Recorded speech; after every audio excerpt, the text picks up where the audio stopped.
Welcome everyone to another No FOMO Charts Crypto and Stocks TA live stream.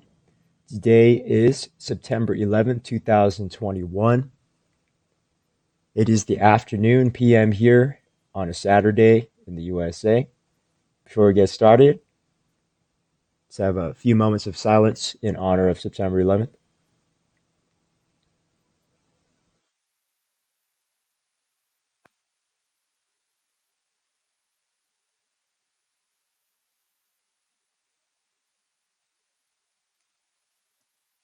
Okay, so let's go ahead and get started here. I'm not expecting too many people to join in on this Saturday live stream because it is the weekend, but I am doing a special live stream this week, and so we'll just see how the weekend streams go. So let's start off with Bitcoin. BTC USD. Let's start off with Bitcoin, BTC USD. And if anyone has any requests, go ahead and type it in the chat. I'm doing a stream right now earlier because different time zones globally. So Bitcoin, what's going on with Bitcoin?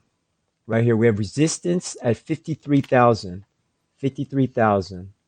All right, let me go ahead and erase what's going on here. Resistance at 53,000. Still, support at 43,000, way down there. 44,000 support. Resistance 47,000. Immediate resistance 46,000. Immediate support 44,800. Right? If we look at a daily chart, and today's daily candle is not closed for about 2 to 3 hours. So I'm not going to call this as the final candle, but if we look at the white price right here, it is lower low, lower high, lower low. So we are making the lower high bounce right now for the weekend, over the weekend session for Bitcoin. But anything can happen on this last candle because it's not closed yet, so I'm not going to say it's final. But just keep in mind that it's all about trend with Bitcoin right now. And with Bitcoin, it's unlikely we're going to crash down extreme unless something extreme happens in the world, right? We need extreme news, extreme fear, extreme, some problem to happen to crash even more. Like, for example, what was happening in May and June over here was that China, the government, they banned the miners and banned some trading. So that was extreme, right? If that happens in a major country, another major country, that would be a huge problem. But right now, what this looks like to me, this price action is just kind of fading, right? It's the negative sentiment, right? After that crash, mentally it's shocking to people. This should have went up if we're going to have big bull moves 2 days ago, but it did not. So momentum obviously leading to the downside, but when things start getting oversold, day traders will come in and buy that back. This is that price action that's happening on Bitcoin. So we just really, really want to pay attention to this price because if you look at the lower low, lower high pattern, it's very tight, small pattern. Okay, we're not getting large moves yet, although it could happen. So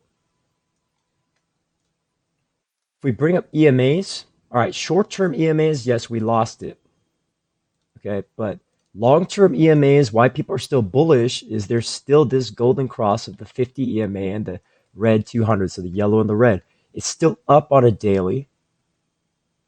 So it is possible that eventually, if we downtrend to test this 200 EMA long-term, 41,000, 40,000 range, right? This blue line down here, this could be a potential strong support zone, and we could bounce off that EMA eventually for within the next 3 months. But we should know that the EMA crossovers do not always work, right? It's because we're in a bullish zone right now. But what happened in the beginning of last year, this is what I'm concerned about. This is what I'm concerned about, right? If we look at the pattern from last year, this was late 2019 to beginning of 2020 before the pandemic, Okay. What I want people to kind of notice is that the psychology of the downtrend,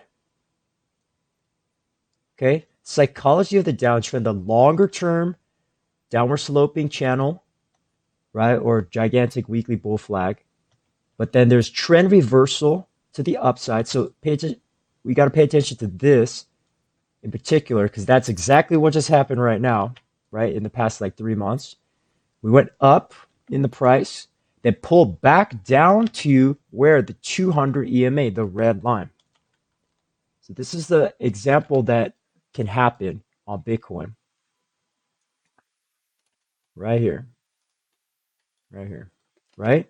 Lower low, lower high, lower low, lower high. Crash down to support, test this, and we failed because of the pandemic, right? So this, I'm not saying we're going to crash down extreme like that, but this particular setup, the retracement, right? And then fast forward to right now, and we're way much higher in the price, but that same psychology is holding, right? We were way up in the price. We crashed down for several months, right? You can see like that, slightly different setup. But then we broke out into, and then higher highs, higher lows, and now we're in this pullback zone. So I'm expecting eventually a test of the 200 EMA, $41,000 US dollars, eventually. So anywhere between right now 45,000, 43,000, 41,000, and then probably 40,000 as price support to the downside.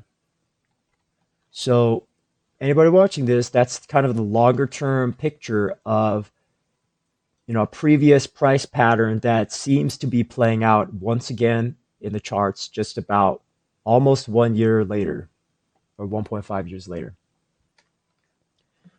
So we want to watch out for that on Bitcoin. Okay, so those are the supports on the downside.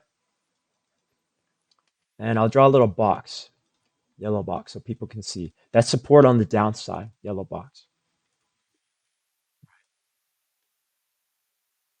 So again, we could bounce off that right here, and then I would watch for a trend chain reversal in a bull case scenario, right? It's just that people in the long term are not focused on that. Everyone's focused on small price moves and the altcoin bounces, which we'll get to, right? Altcoins are bouncing is just because that's what day traders and algorithms are designed to do. That's what they do, right? But I'm talking long term on for this particular chart. And then we'll zoom into the short term. All right. So a long-term bullish case scenario, again, pull back to here to the 200-day moving average, and then hold that as support, hopefully, and then rebound up to retest higher highs in the future. That's long-term bull case. Long-term bear case is we continue this lower low, lower high pattern, and if something bad happens, right, either technically or fundamentally, then we could break down under 200 EMA support, try to retest it, but then fade down to lower lows in the next 3 to 6 months. That's a bearish picture. All the way down to 30,000 is the 30,000, 25,000 are those lower spots of support. Also, if you want to Fibonacci this, right, 50% is right there. That target X marks the spot. It's a double, really suspicious spot. 41,000, 40,000, 38,000, right? You can even pull back all the way down to 32,000, right? So all those targets on the downside for a long-term picture. All right, but let's zoom in. Let's zoom in because I know a lot of people are day traders. So we know we have that framework in our minds. I'm trying to erase this. All right, so zoom in. 4 hours, what's going on? Still in the downtrend pattern. And keep in mind, it's a weekend. So I'm expecting lower volume and lower volatility this weekend. Lower low, lower high, lower low, technically. And this lower high might occur at some point. It's just really weak right now on the weekend. Okay, 1 hour price. And I'm using a line chart just so people can very, very easily see, right? Because sometimes when I use candles, like people can't see what I'm talking about. So candles are very important. It's just sometimes when I'm drawing. So 1 hour, lower low, lower high. This is definitely lower low, right here, the pivot point. And then this is a lower high technically on the 1 hour. And we faded down from that. Where is that? 46,000, right? So this previously, which I was talking about all last week, this pattern failed. This pattern failed, so I have to put that out there. I have to let you guys know. This pattern failed. The yellow symmetrical triangle did not work. It broke bear to the downside, exactly negative 3%. So target completed. So this triangle is over. Next pattern, what I would do is probably box this in. This is not really done yet, but the next setup is forming on the 1 hour. Tightening up a little bit, still in a downtrend though. Possible reversal that bulls are trying to make happen right here by holding the support here on the upper 44,000 to 45,000. We're having bouncing for the past about 24 hours. All right, so the next setup would be, if we measure this, again, another plus or minus 3% move, 46,814 to the top side, 3% to the downside would bring us to 44,000. So to make this very clear, let me just leave these two targets here in gray. I think I erased the wrong one. 3% to the top side, 47,000 approximate. So now the targets are here. Bull target on top, bear target on bottom. Still keeping in mind the trend. Okay, 15-minute, now we get a little bit more clues. Tightening, right? Because it went from downtrend. There's a pivot point. I'll split this in half, right? So the vertical yellow line, maybe I'll make it pink or something so people can see. Pink. The pink line right here is the split pivot point reversal on the short term, because we went from lower lows to lower highs into this baby upside down head and shoulders slanted, right? And then we trend changed to higher high, higher low, higher high, higher low. So on the short term 15 minutes, we are on trying to attempt a higher low bounce over the weekend.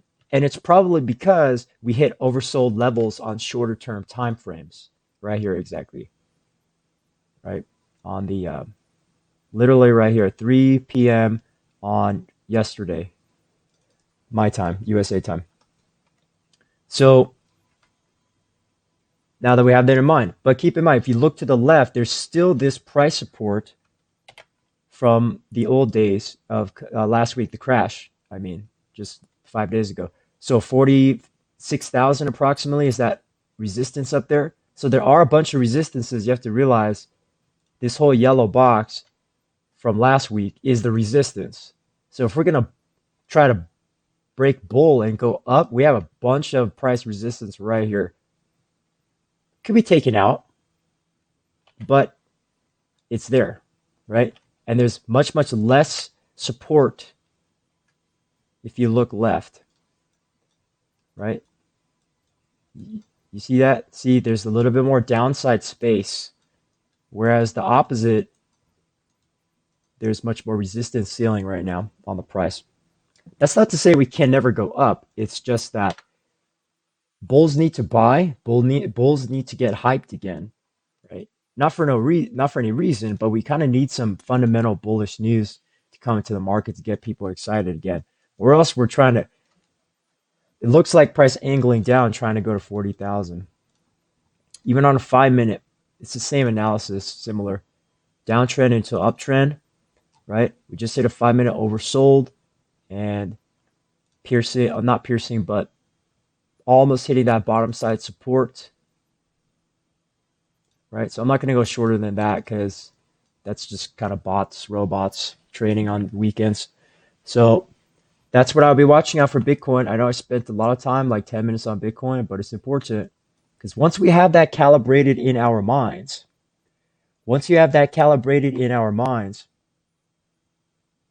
then we can understand possible direction for altcoins, because the same kind of technical analysis setup is going to apply for many altcoins. Not all of them, though.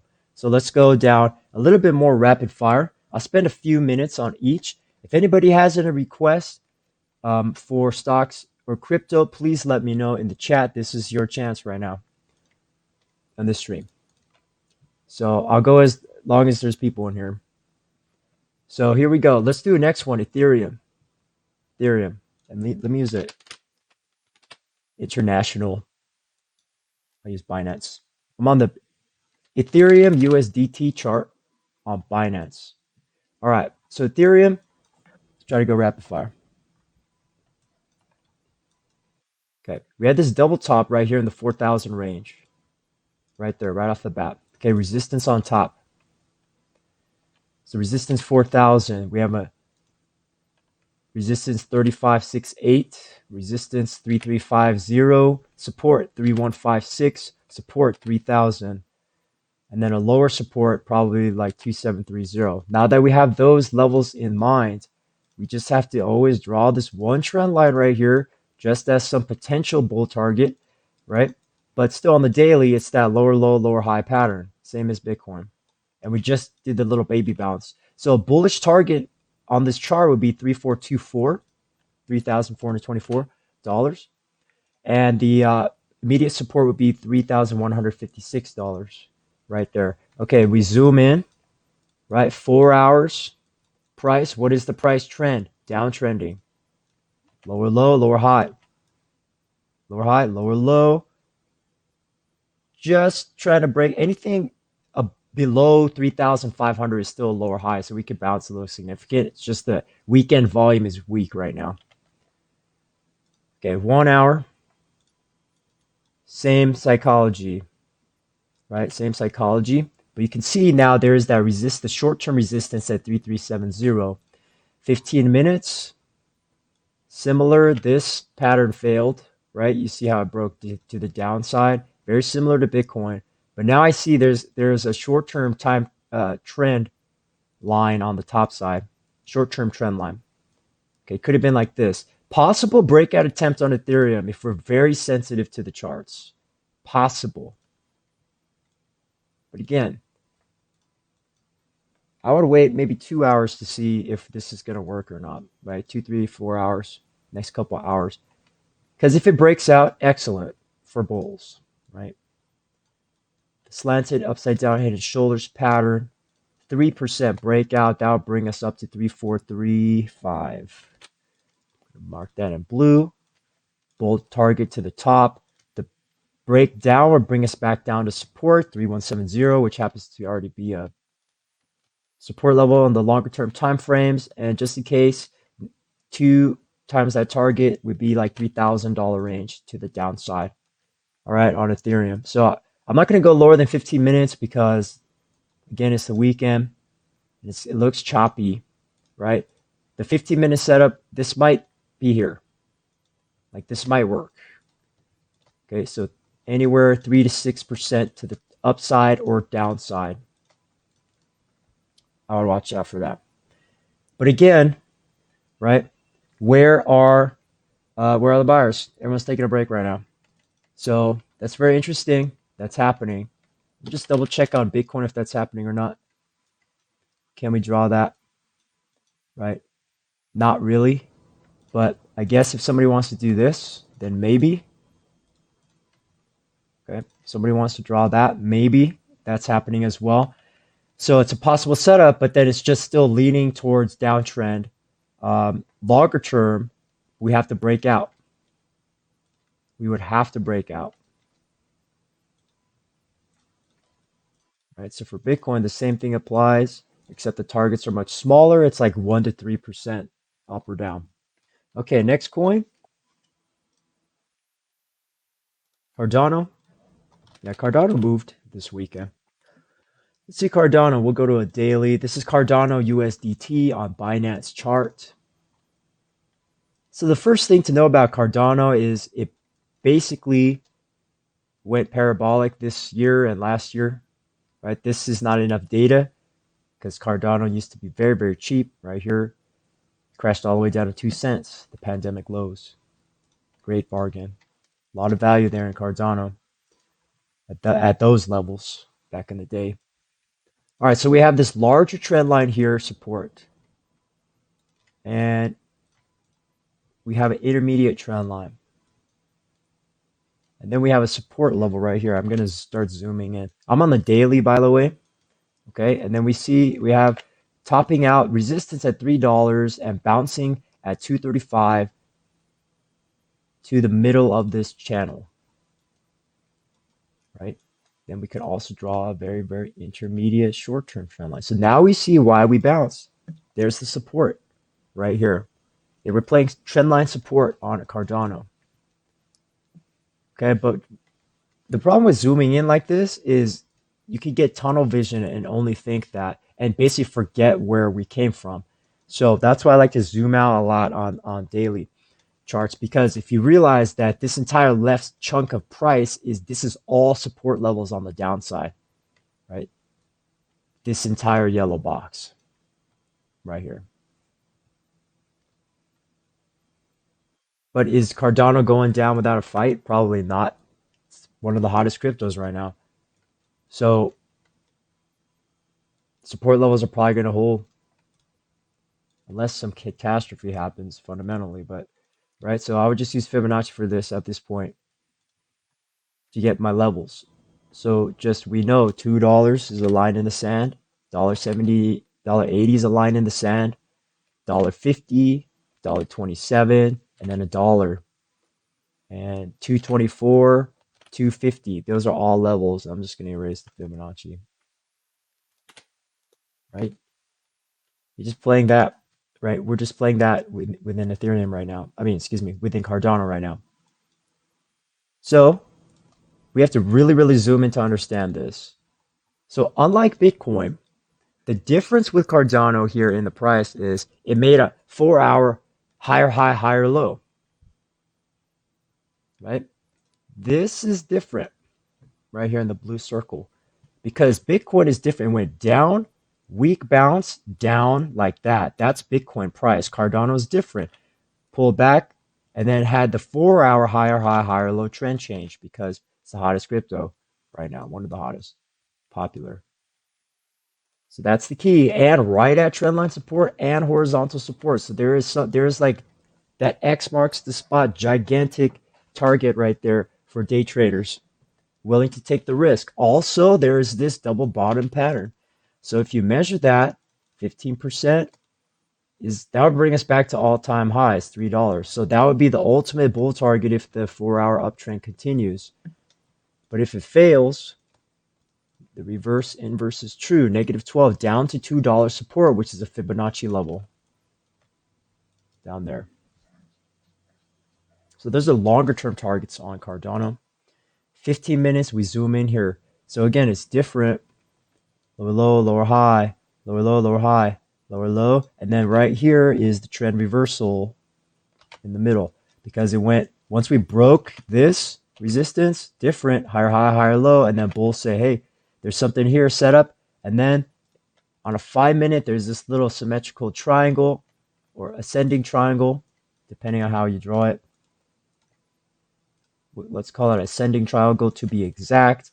The 5-minute setup, that was 5% to the breakout. We went 10% basically, 10, 15%. So this is a setup right here if somebody's charting. That's basically it for Cardano. So where are we now? Now it's bull flagging. Okay, this pattern's over. This pattern's over. Now what's the next pattern? There is a bull flag forming on Cardano. So immediate targets plus or minus 3%. So 3% down will bring us back to 260. 3% up from a breakout spot would bring us back to the high of 280. So those are the intermediate short-term 5-minute, 15-minute setups for bull and bear targets on Cardano. Okay, next. The fourth biggest crypto, BNB, Binance Coin, USDT. Okay, trying to do about 3 minutes for each coin. So double top again. On the daily, there's a double top, that obvious reversal sign at $512. There's resistance 432, support below at 380, bigger support at 328. Let's just put those numbers up. Again, the bottom side trend line was broken. And then we zoom in for price action. 4 hours, what's going on here? Not going down without a fight on the 4 hours. So on the 1 hour, lower low, lower high, lower low. Trend reversal possible, right? Because this is downtrend and then it's uptrend. If you're very, very sensitive to the charts. So it's very steep angle, but there could be something here on Binance. And just the psychology is, crypto day traders and algorithms, they're not just going to let the market crash to zero, right? Once we have some short crashes, there is some kind of short-term value spot where traders and algorithms are thinking, or programmed to think that's a relative low spot of value, so they're going to buy. So immediate resistance 414, immediate support 396. Might have to really, really zoom in for some clarity.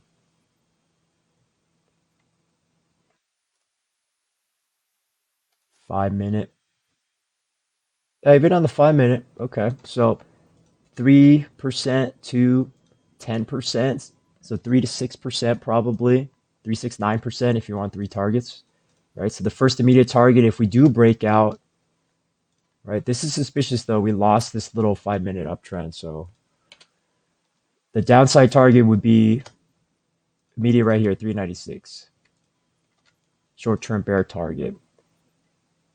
And then if we 3% to the top side, 420, 419, right?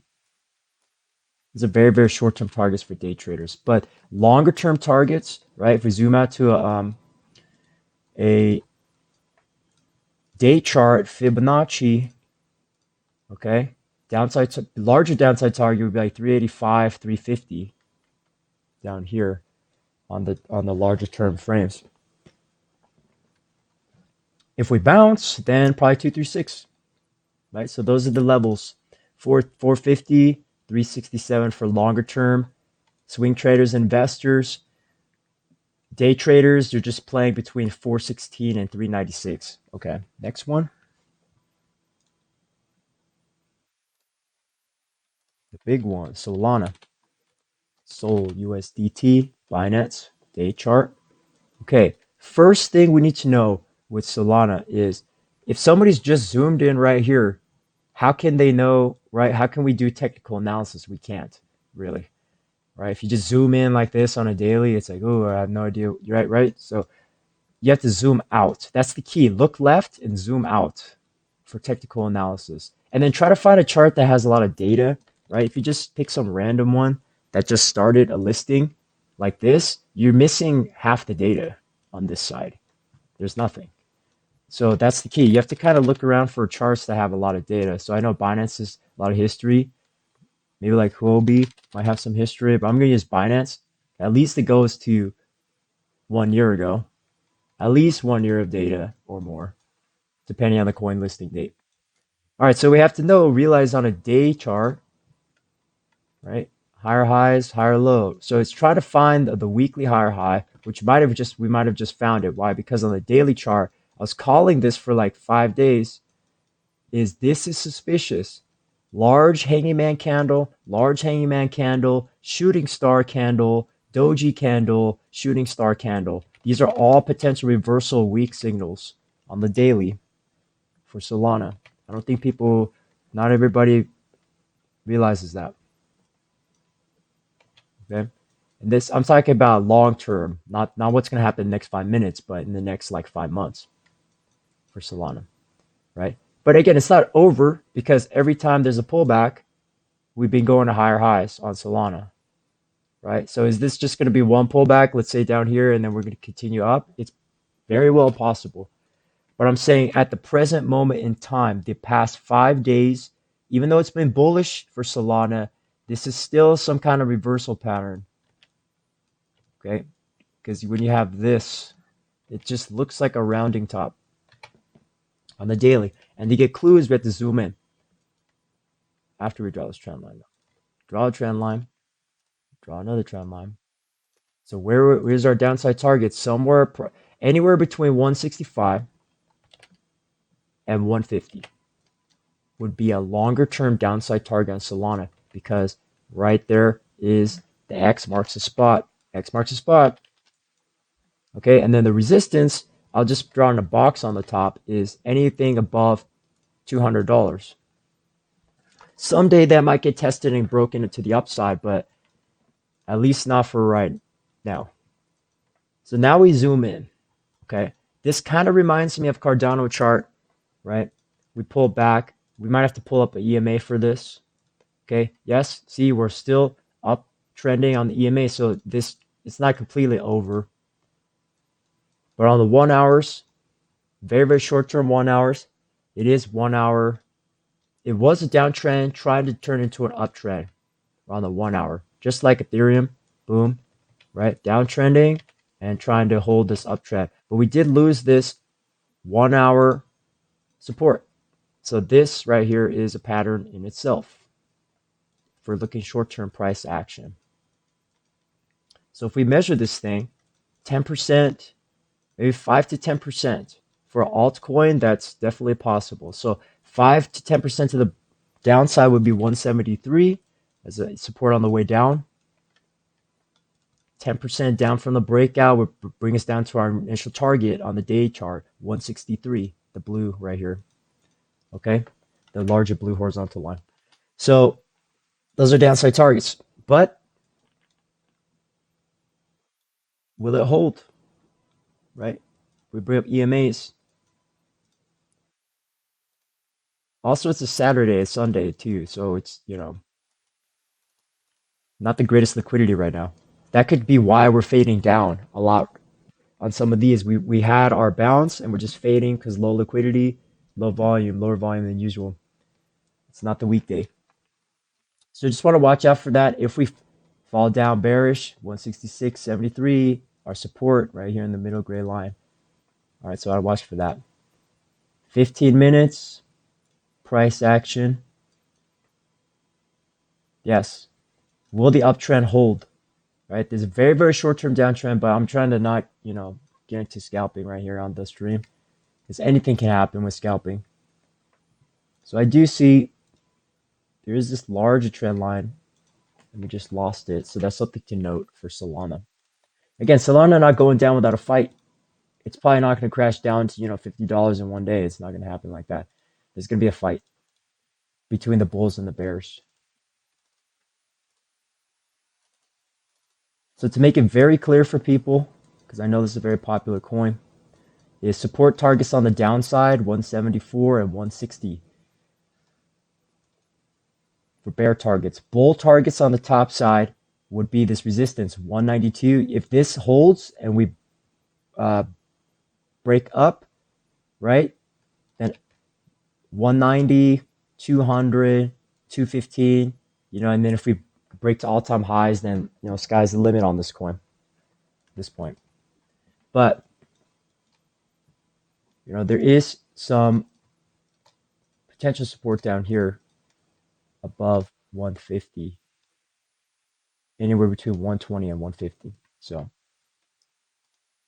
last thing I'll say about Solana is if let's pretend 215 right here was the top of Solana, just hypothetically.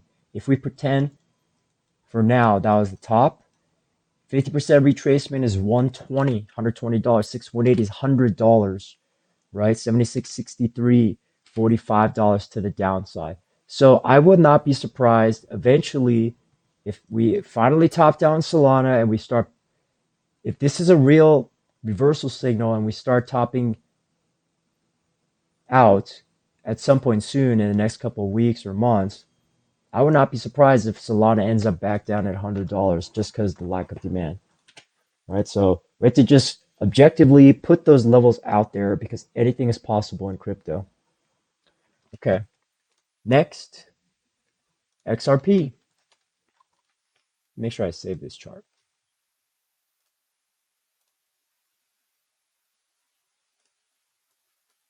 XRP, Ripple. So I'm looking at XRP USDT because it has a lot of price history. And first thing I'm doing XRP. And again, I always tell people, and this might not matter that much, but at least in the USA, XRP is not listed on USA exchanges anymore as of, I believe, this year because of the SEC lawsuit. So American traders might are probably not trading this coin. I don't trade this coin anymore because it's not on my exchange anymore. So just letting everybody know that if you didn't know that. So on the weekly, right? If you look at it this way, yeah, we're just stuck between 386 and about 50% Fibonacci. They were on one weekly though.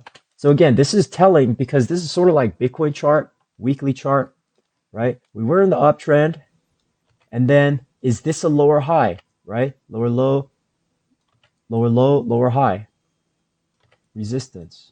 Very suspicious on Ripple. Resistance, big resistance, $1.40, $1.40 to $2. Then the support on the downside would be here, anywhere between 60 cents and 75 cents. So now it's stuck between those two levels. Okay, if we're very sensitive to the charts. Now if we zoom in, all right, same thing. Shorter term resistances, $1.25, $1.12, support, dollar, support, 95 cents. And if we zoom in even more, let's just draw this one trend line first. So that was telling, right, you lost the trend line. XRP lost the trend line right here. That was a clue. Something's a problem. Retest the trend line, fail, crash down. Or pull back. I shouldn't say crash, pull back. So the good thing we have on Ripple is that we're holding between this resistance and support line very nicely between $1.12 and $1. So let me highlight it for people. The resistance and the support. That's the two levels we're playing between on Ripple right here. Hourly. Okay, the trend is a little trickier because of some altcoin volatility. This was downtrend into the uptrend, into a downtrend, into an upside down head and shoulders attempt bounce. That's the play-by-play on the 1 hour for XRP.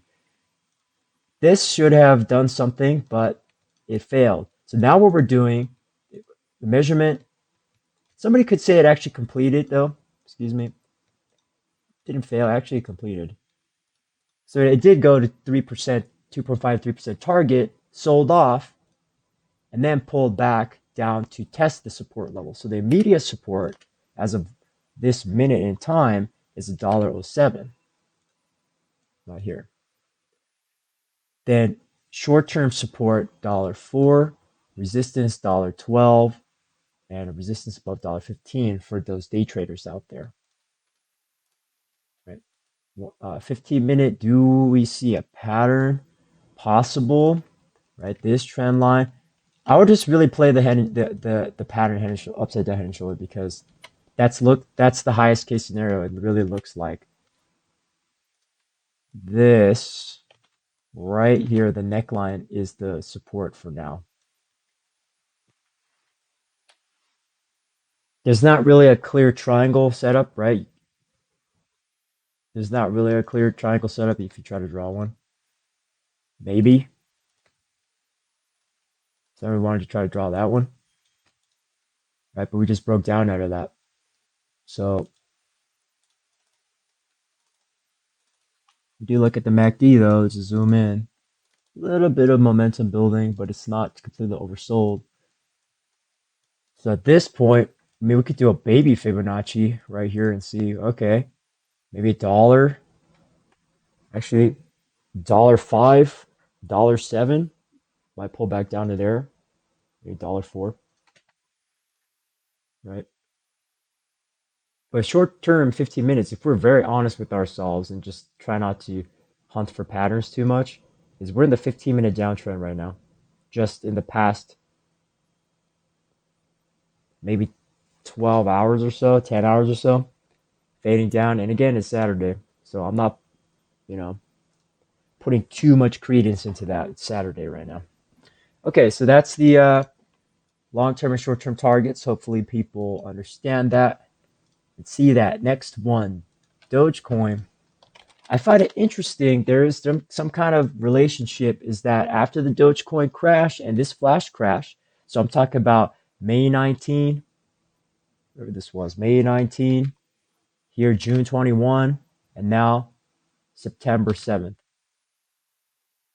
One thing I did find on one of my other charts, okay, this could be a correlation, it could not, right? Is that sometimes around the 19th or 20th or 21st of every month, there's some volatility that's been happening in the past couple of months. It's really interesting. So, for instance, let me go to Bitcoin and see if this is actually true, right? I'll just pick anything. Use a Bittrex for this example, right? Just bear with me on this one, right? We're trying to find correlations right here. May 19 is a big red day. June 19 is the middle of this pattern. July 19 is near the bottom here.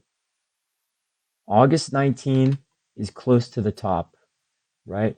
What about April 19? April 19 is maybe the start of this pullback, right? March 19, February 19 is like literally almost the top of this move. January 19 in the middle, right? So every 19th of the month or 19th, 20th, every third week, that could be related to options or futures, right? I know options expire at the end of the month. So it could be related to futures. So again, there's more to play in the technicals than just price moves in technical analysis, right? Because just an aside, a lot of people talk about fundamentals and news reactions. But to me, is we have to remember who are the players in the game of trading and investing crypto. It's not a game, but in the industry, right? Who are the players? Who are the participants? It's not just retail traders, right? There are hedge funds. There's Wall Street. There's Chicago Mercantile Exchange, the Chicago Exchange. You know, there's every single hedge fund on earth, right? Institutions, banks, private family funds, algorithms, robots, retail traders, like normal humans, right? So the market does move in cycles. And remember, the futures contracts expiration, options contracts expiration has an effect on the market in terms of volatility. Okay. So some of these moves are because of futures and options, depending on the date.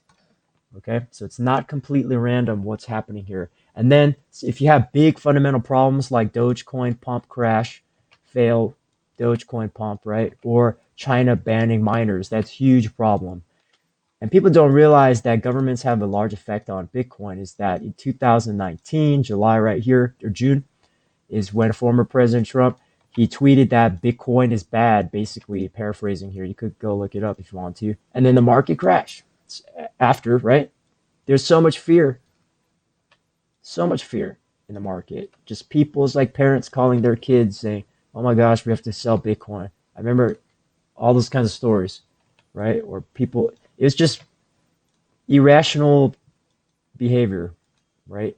But effectively ended the rally, okay?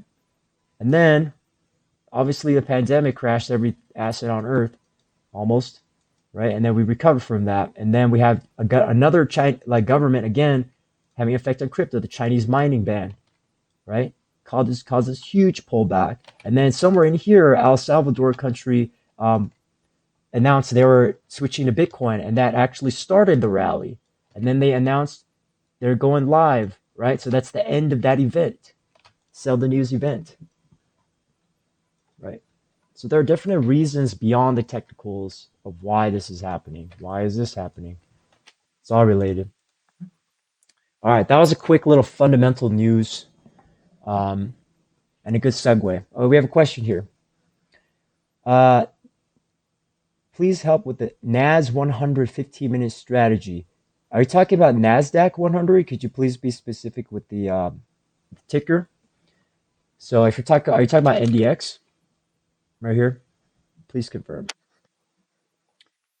Sounds like that's what you're doing.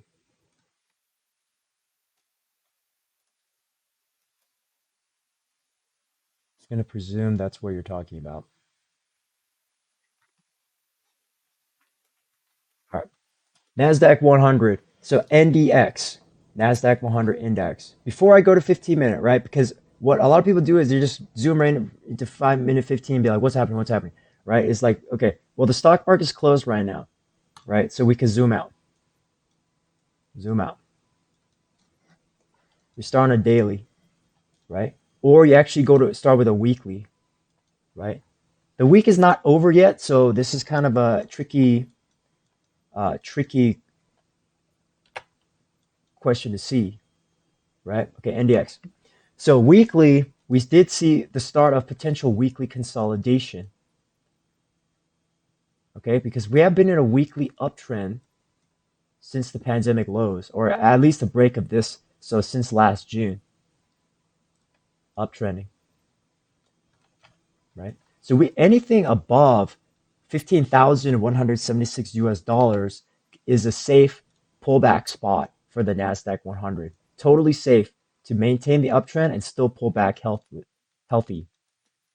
On the daily, all right, we're playing between those levels, and I would set a trend line on the bottom, okay? So that would be a very obvious downside target, but there's also an intermediate target right here. You see what's happening? The pattern.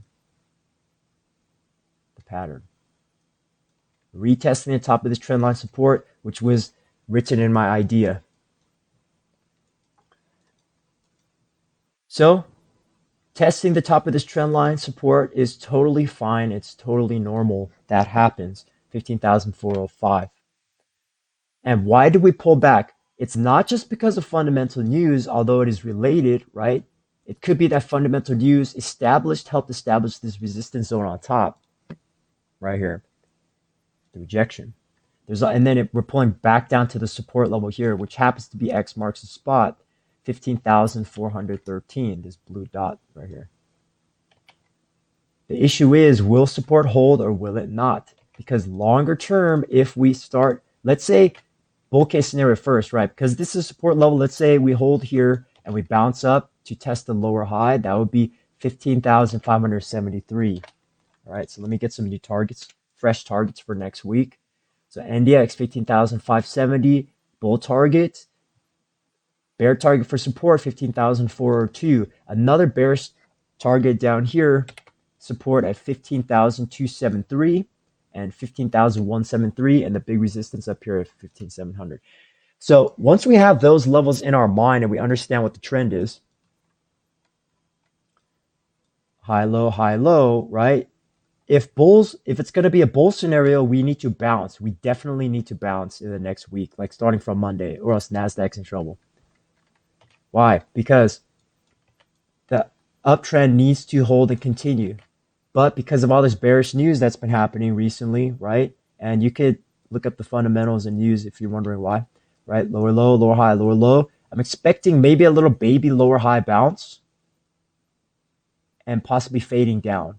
If we lose this support, right? Let's say, let me draw in yellow. If this goes like this, we're falling back down into the wedge, everybody, and longer term target would be somewhere down here, right? So this is the first target, the X, second target down here, 15,125. So now that we have that in our mind, right? Was this also a head and shoulders in the 4 hours? Possible, right? What's that measured move? Almost 1%. We hit the first target. So second target down would be the support level, 50,400, this middle blue line over here, right? So we want to watch out for that. 1 hour. Now I'm going to start getting into some other indicators. I'm going to start bringing on my EMAs, right? So the 1 hour, the problem is 4 hour, we lost that support trend line, the EMA support. So the next EMA support target is like 15,400. Okay. If we are very, very objective right now, using our additional tools, we did price analysis, but our additional tools, if we are serious about this, the daily MACD EMA has just down crossed, right?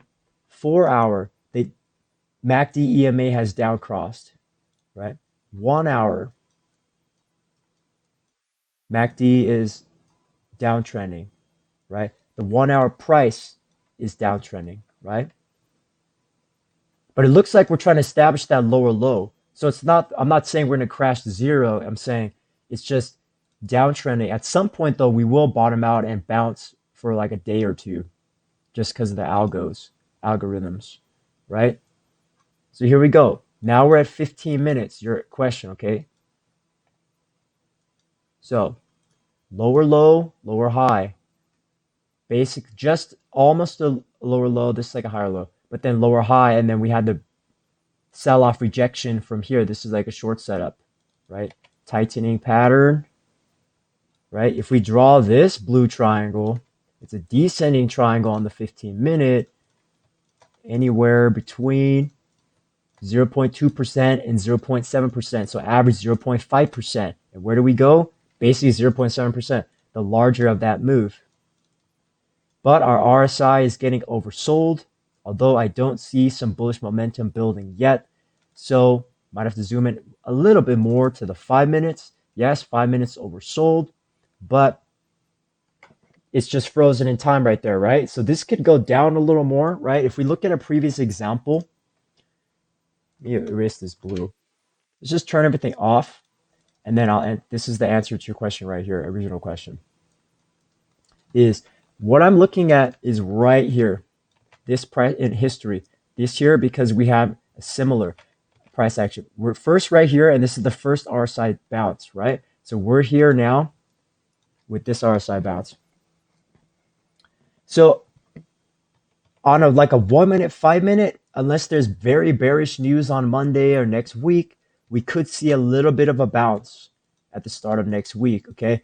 But again, the technicals are not the only thing that works in the stock market. If there's any bearish news announcement this weekend or Monday, we're probably going to pull back a little bit more because shorts like to push it down. And again, it's not, there's no clear super setup down here. It's just we made it into the oversold condition. So it's more likely we're going to have a bounce at some point in time. So where are the targets? First target would be 15,474, right? The first EMA. Second target, I'll do a little harder for you, 15,527. So these are the short-term trading targets, just for educational analysis, okay? This is not financial advice, by the way. So 15,473, 15,525 on the top side. All right, let me bring up one more indicator. Sometimes I like to use Bollinger Bands, right? In this particular case, because it did look like we're getting oversold. Yeah, it's not poking out or anything, so it's just writing it down, right? We did get some strong sell-off, so right at some point we should bounce to a lower high at some point. But where's the bottom exactly? That's the question. Is this the bottom? Maybe not, right? So that's the hard part about technical analysis. But if we do happen to bear break down, then 50,406, right, and then the bottom of this trend line support from our big picture, 50,375. So on the 515, it is oversold, but like we've seen, if history is any price indication, the first touch might not be the end, right? We were here, right, close to the EMA on the first touch. So it's a little suspicious right now, right? So if somebody's conservative bull, maybe I would wait for some kind of confirmed price action, right?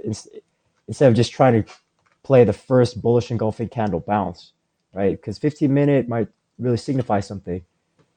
Because on this 15-minute example, there's a bullish reversal signal right here. Here, it's just a falling knife at the point in time right now.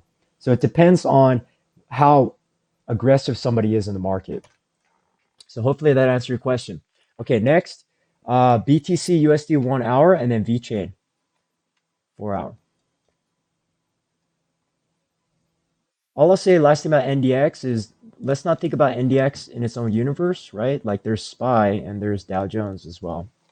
If you just look at SPY, same deal.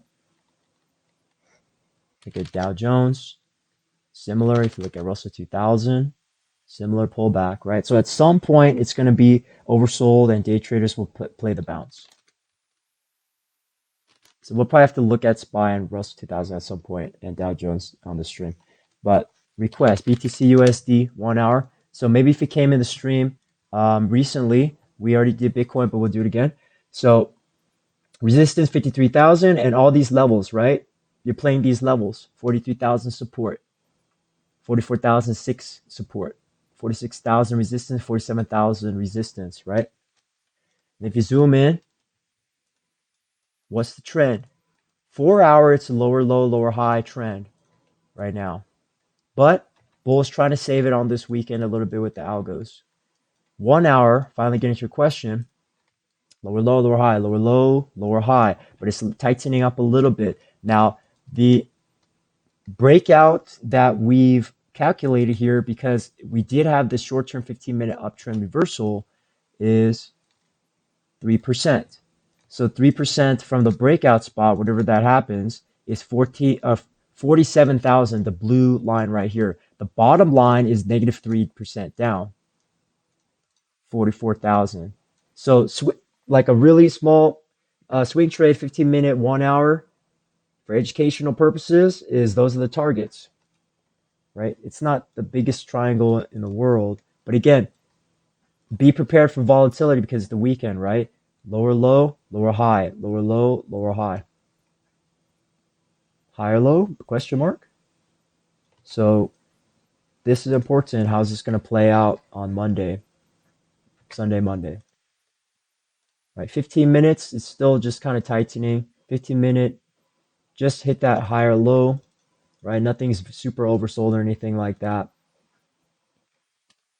So we're just riding that trend line. Once we lose the trend line, then we would be in trouble. But the larger term pattern, because if you just zoom in at 1 minute, it would look like, oh, very bearish, right? Like, oh, bear targets. But 15-minute, that's what it looks like. 15.5, 1 hour. So those are the targets. And keep in mind, any bearish fundamental news, right, on crypto or stocks could really affect the market. So I'm just kind of cautious for that. It's like yellow flag right now. Okay, next, VeChain USD 4 hour. This is just educational. VeChain. Okay, so what I'll do on VeChain is start on the longer term. Longer term. So VeChain already in weekly consolidation, right? Yes, can somebody say, is this upside down head and shoulders? Maybe, but probably want that right shoulder to come down a little more. But on the long term, like if you zoom out on VeChain, right? We draw a weekly trend line. So there's our downside target if the upside down head and shoulders fails, somewhere at 0.08. So 8 cents could be the downside target for VeChain. Where is that? 8 cents. Somewhere at 8 cents to 6 cents, so like 7 cents average would be the downside right there. Okay, and then if we go into daily, get the resistances on top. Resistances 15 cents, resistance 13 cents. And now support 11 cents and 10 cents basically. Very, very similar. A lot of altcoins look the same on the charts, the ones that are tracking Bitcoin at least. So we went from the higher high, high low pattern and broke down out of trend line support. What would have been nice to see is when bulls try to create this hammer, right? This should have been a Morningstar pattern to test the top side of this resistance trend line, but that did not happen. So that's why I knew, and I was saying in my stream 2 days ago, is that this is probably not going to happen. So we're going to see some downside, and that was confirmed with this candle right here. So just reading by the price. But VeChain, try not to sound too bearish, is objectively, it is making a 4 hour higher low. Interesting, right? Higher high. Lower low in the price. That's the lower high, but then a higher low. So then that's kind of tightening in this triangle. Somebody could say there's this or there's this one, right? But to me, it looks more like a bear flag just getting stuck here. So you're saying 4 hours. So let me go one more time for him in. So lower low, lower high, lower low, lower high. Topping out here, back down at trendline support.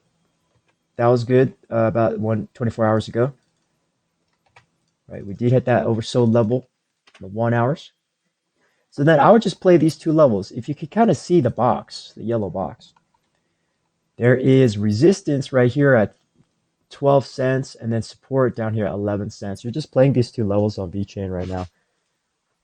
VeChain is very correlated with Bitcoin. It looks like on the charts at least, because Bitcoin looks almost exactly the same. So I would watch Bitcoin very closely. And then if you're trying to look at VeChain, same thing. But if you want to get really, really microscopic with the price, that okay, there's another trend line right here, and then another resistance. So it's like a little baby one inside of here, little baby setup. So that's maybe plus or 5%, maybe 2% up or down from where we are at this moment in time. So 5% up would bring us to point spot 121, so 0.121. Okay, 0.121 is the immediate short-term bull target. 5% down would bring us back down to this support level down here, the big blue line, 11 cents. So I'd watch for that. So what needs to happen with the price, even for Bitcoin and VeChain, is this needs to continue to go up, healthy bull, test the resistances, maybe retest the bottom support, and then keep going up on the higher high, higher low uptrend pattern to get out of this mess. If someone's trying to be a bull. But I could very well see the opposite happen long term. Lower low, lower high, higher low. It might just tighten up, right? And then so we're gonna this triangle might form like this. So you want to watch out for that too, because that would just either break up or down. So to answer your question specifically, where we end here, 4 hours is 4 hour price. You do have the higher low set about 24 hours ago. So that's where we're holding. There was a little bit of momentum. You see here we hit this, if you're using RSI MACD, the MACD is still up trending, up crossed. The RSI is still in neutral range, although it's not oversold. But could it be a higher low in the RSI itself? Yes, it's possible. But again, VeChain, from my knowledge and experience trading this coin, is highly correlated with Bitcoin. Like whatever Bitcoin does, VeChain does it at the same time. Okay? Because what you have to realize, what's not correlated with Bitcoin right now is like Sol, Solana, right? Sol is not big, right? Because just to give you the visual, right? On a 4 hour, okay, Sol bounced, right? Cardano is not correlated right now because that doesn't look like Bitcoin, right? It broke bull and went up, right? So there's other altcoins that are bouncing over this weekend, right? OMG. I think there's H bar as well. Yeah, H bar. GRT, little baby altcoin. Even One Harmony coin yesterday, right? What else was there? That was it for about 24 hours. So hopefully that explains your question on VeChain. Ended on VeChain like that. Do you want to keep in mind though, VeChain had a pretty strong move, right? 170%. So let me bring up a different chart and then we'll just do the Fibonacci levels. So this is more long term because it seems like you're a swing trader. This goes for Bitcoin too. We'll do Bitcoin as well. So VeChain basically hit the 618 and retraced up to 50% 382, right? So even if you just somebody wants to look at it like this with Fibonacci levels, that's fine too, right? It's just you want to watch out for the trend because trend change reversals are tricky, right? Because this is an obvious uptrend on the daily. This could be a descending triangle, right? With the bull break up, resistance rounded top,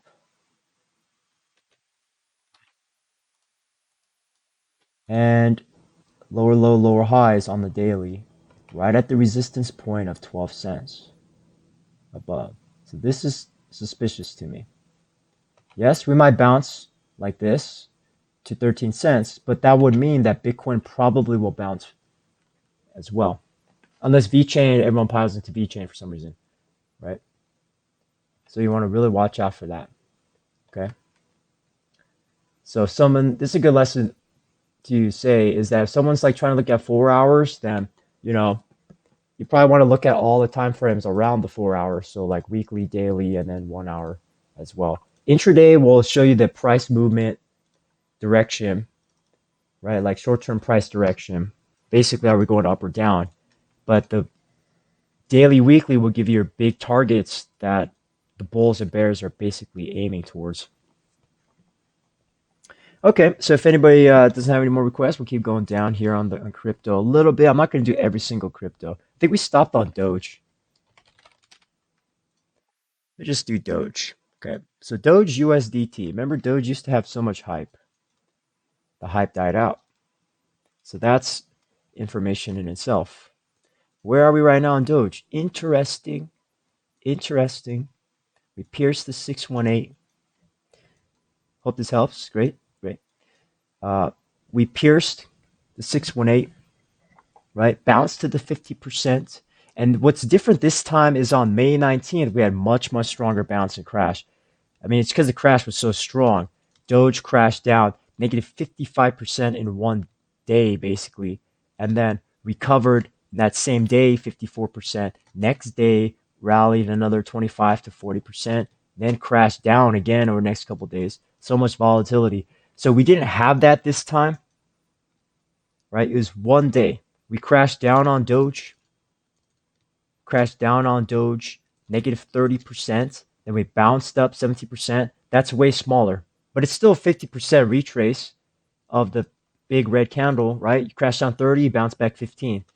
But catching that move was very, very dangerous and difficult. A lot of people got hurt on that, a lot of longs, because it happened in like 5 minutes or something. So, right? But what I'm saying is this third day, if we're going to make a Morningstar pattern, this should have went up like that to test 30 cents or 28 cents, but it did not happen. That's why momentum was lost. Bears broke down below resistance. And also the Doge, meme pump hype is died out after SNL TV show and after the crash. People lost faith in it, lost hype. In America, at least, on the internet. So lower low, lower high, lower low, baby lower high. But again, it's Saturday, so anything's possible. But it kind of looks like it might want to retest the 618 support right here in the yellow. So let's zoom in a little more. And again, you can see the patterns forming and shaping up. On the 1 hour chart, there was the symmetrical triangle, 6%, and we went 6% to the downside exactly. Okay, and now it's the same thing almost every chart. You had the upside down head and shoulders attempt, which for some coins actually worked. Right here, this pattern, slanted neckline, 1.7% to 2%, and we hit that target exactly, and then day traders are done. Day traders are done. They're out. They know it's the weekend. Okay, so you had this trend line. Now I'm seeing something here as well. There's this trend line here, so I'm going to erase this symmetrical triangle. That's over. Now that's just resistance. So now we're playing support to the downside. 24 cents, 23 cents, resistance, 24 cents, 25 cents, like that, right? Then also, let's see here.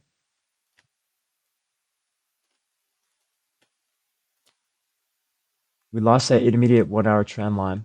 So what's the price on the 15 minutes?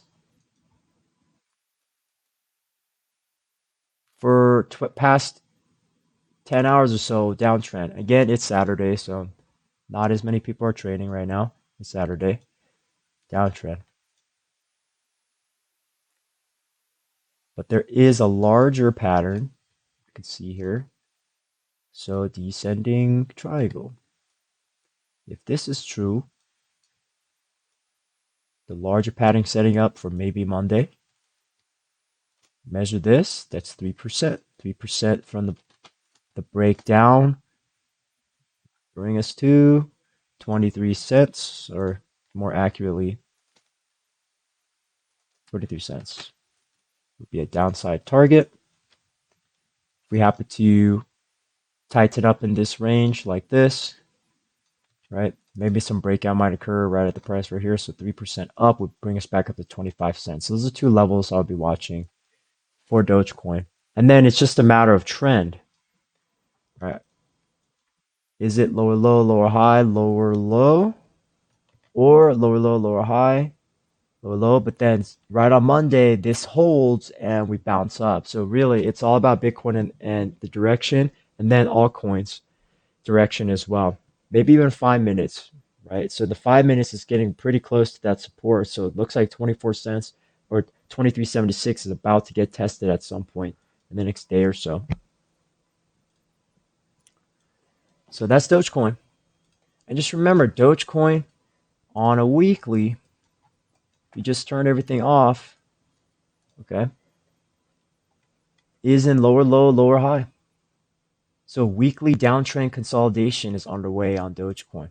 So I will not be surprised if we lose 17 cents and even go down further to like 12 or 10 cents in the next 6 months on Dogecoin because it's setting up to look something like that,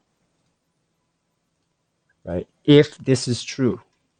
Because between 8 cents and 17 cents, there is not much weekly support. So if we lose it, we could crash fast on a bear case scenario. I'm talking about 6 months to a year from now. 17 cents to 8 cents might be a bear target. But if something super bullish happens, because Bitcoin still has that daily EMA up cross, the golden cross, right? So we might stop probably at like 18 or 20 or 22. And if this holds right here at 20 cents for like 6 months straight or something like that, then you might get a trend change reversal. We might retest 50 cents again on the top, right? So the much, much longer term targets for Dogecoin is like 20 cents or 50 cents. All right.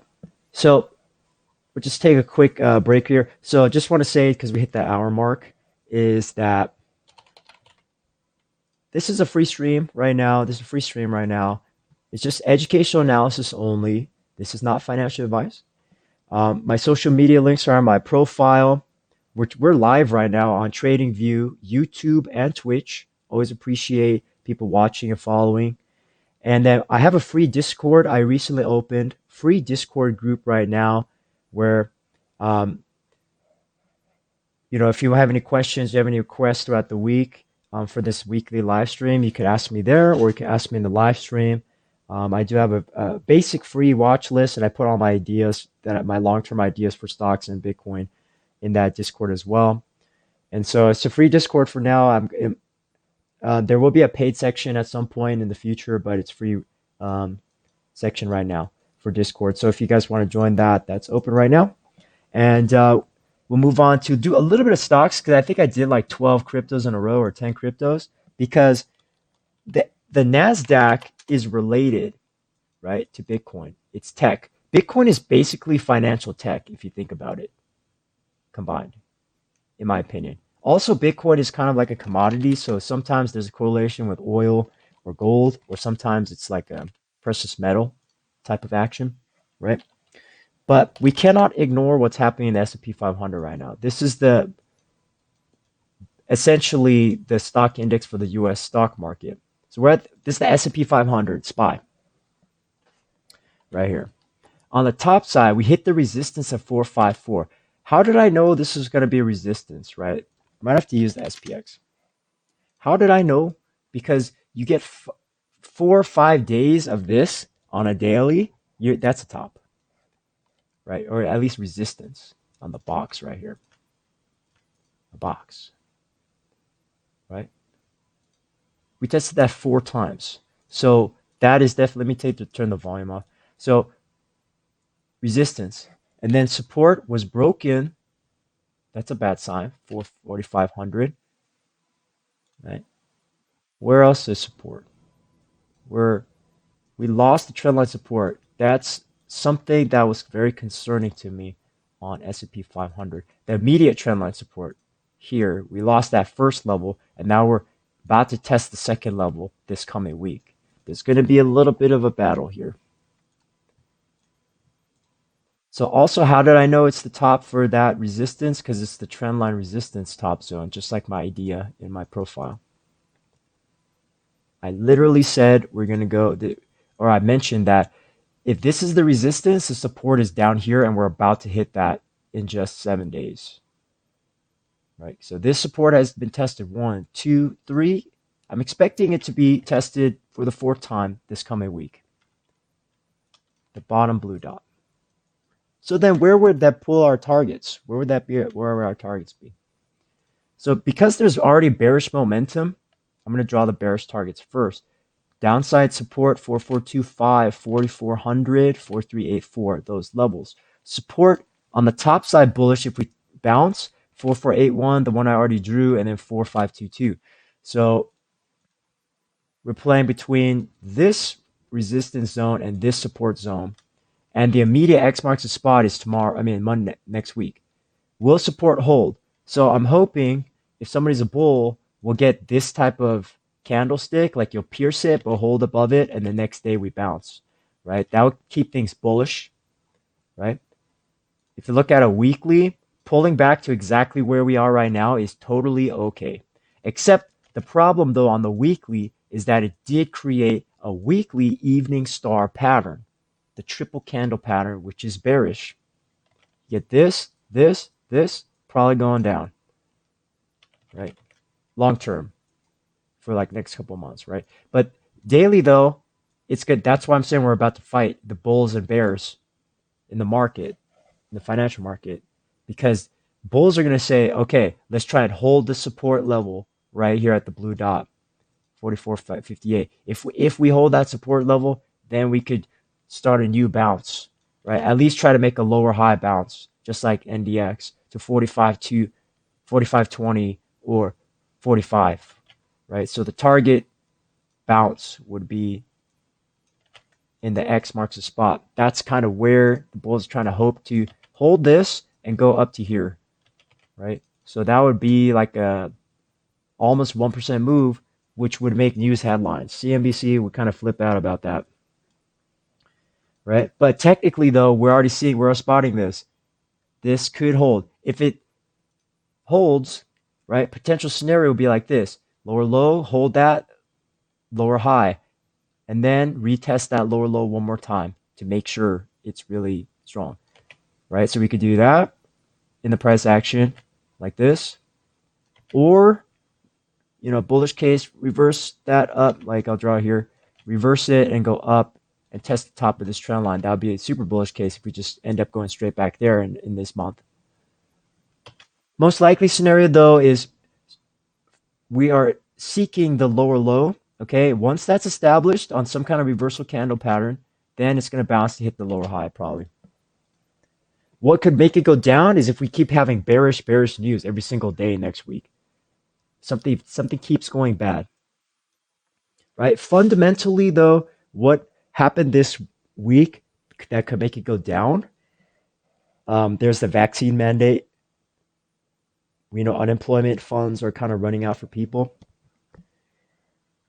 There's the scare about the housing mortgage federal funds funding that's going to stop in like September 20 or something like that, right? You see that on the news, right? Delta COVID, politics, right? In terms of government unrest related to the vaccine mandate. We just finished up earnings, right?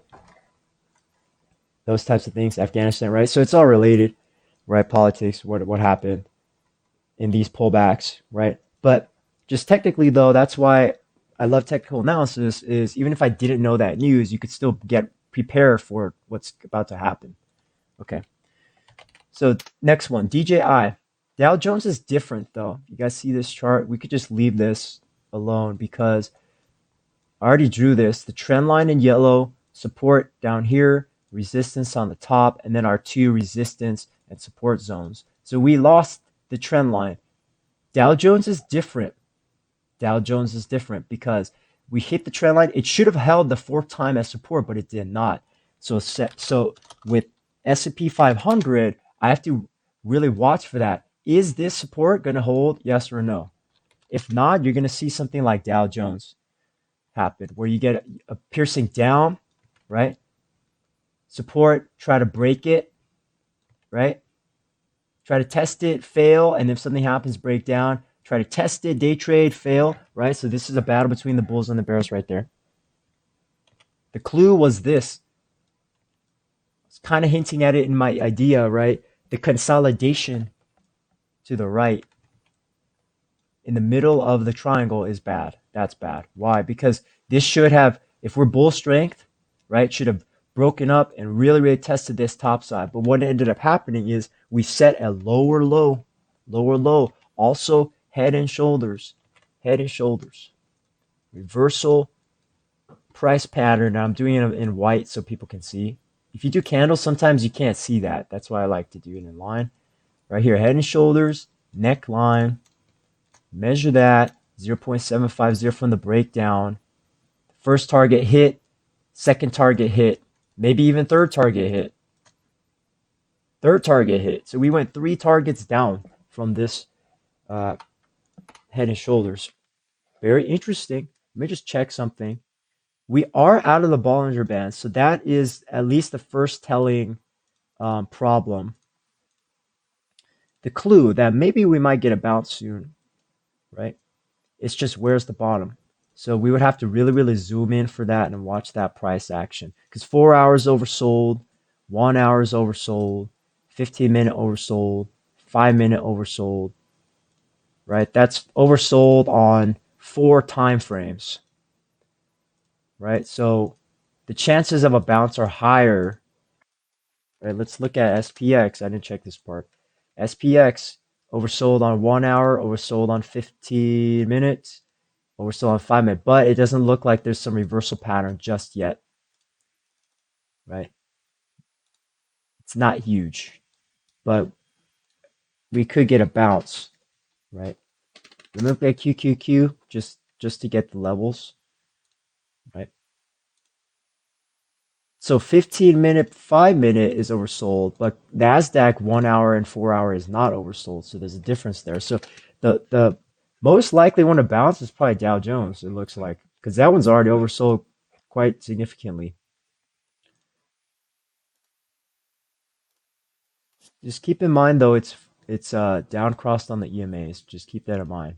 So bounce does not mean trend change up like that. It's just bounce. We're talking one green candle, might at least 1 or 2 green days, right? It's very interesting, but again, a very super conservative trader might not want to do that yet, right? Because there's no extreme reversal signal. It's just lower low, almost a higher low, but then lower low, attempted rally, lower high, lower low. So then lower high would be 34.74 as a short-term target. Somewhere down here, you want to see multiple candles, go at least consolidate before we bounce back up. So probably downside target, next target would be 34.50. And we're going to, right when the market opens, we're going to see a battle on that Monday morning.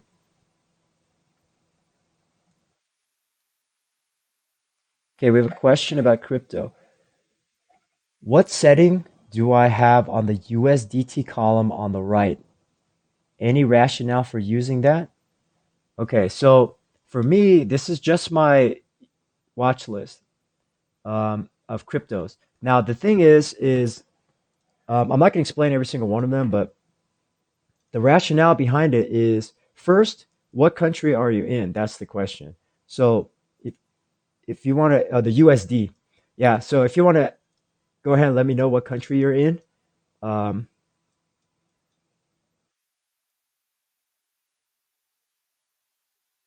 to the left of that, you're just talking about this watch list, right?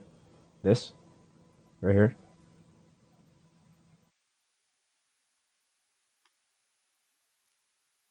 Okay, you're in the U.S.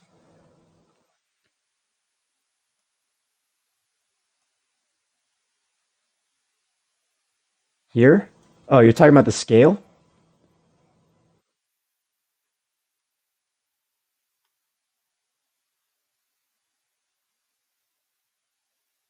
Oh, okay. I see what you're talking about. All right, yeah, yeah. So the scale, the y-axis, he's talking about the y-axis. I thought you were talking about my watch list.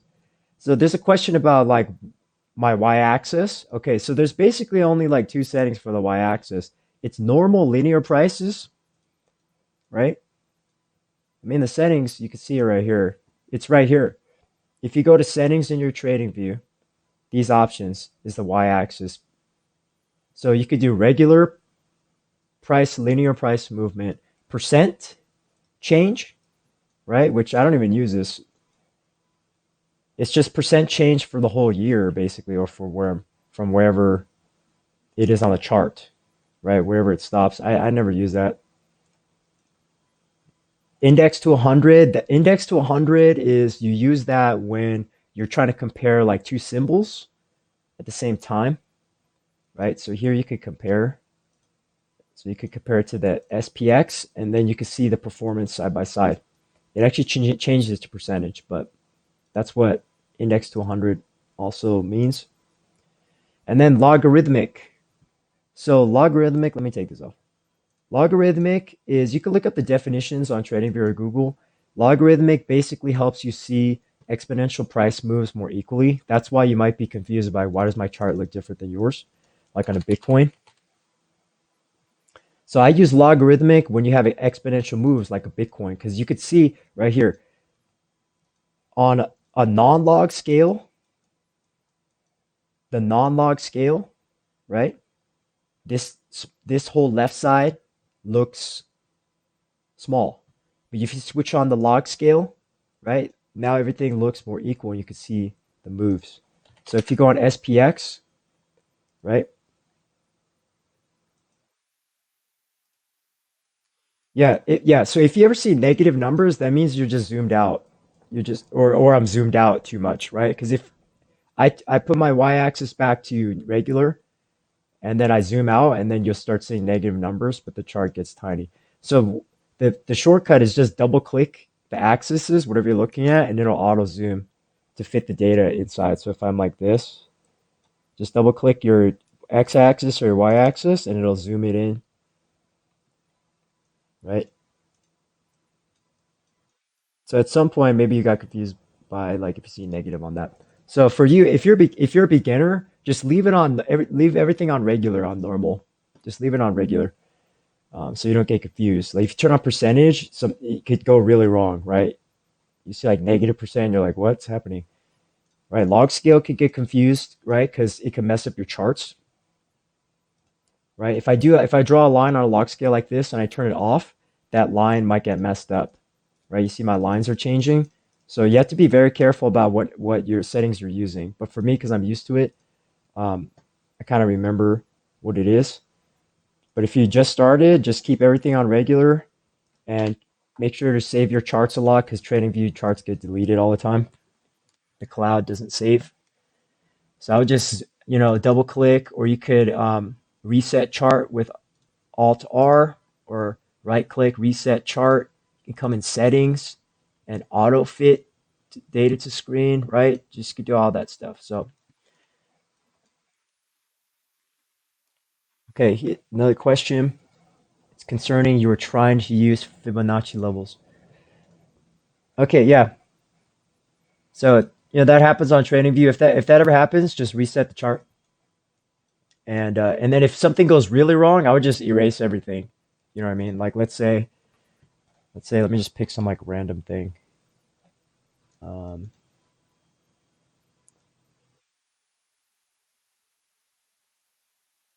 Maybe pick like Bitcoin. No, I'm actually using that one.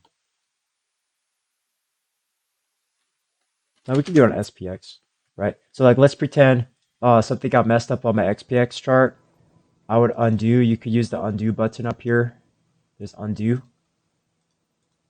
right? There's undo, or just if you really, if it was like one Fibonacci level, I would just erase it and start over, honestly. So yeah,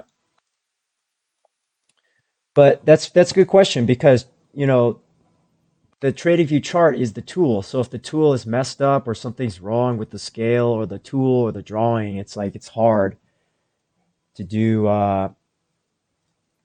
to do anything on the charts. It's just I've been on the charts like every day for years, so it feels very natural to me. Just moving around and drawing and stuff like that, using the tools. So, but if somebody's a beginner in here, because there's nothing wrong with that. I would focus. I would focus a lot of my attention on the price itself. On the price itself, the candles. That's all I'll say. Price and volume. That's all you really need to master first. Because I've tested and I've used every single public indicator of TradingView. I've used it and tested it, so I know these tools, right? Even the drawings and the indicators, right? All of this stuff. So, but what I'm saying is what's even more important than indicators is the price itself, the price action itself. Um, and I'm not directing this just at one person, it's just anybody who watches the stream, is for technical analysis, it's the analysis of price and volume. And then indicators are just automatically calculated from the price anyways. So it's just everything is about the price. Okay, we'll move on here. That was a little educational aside note. All right, what else we need to look at? All right. So we looked at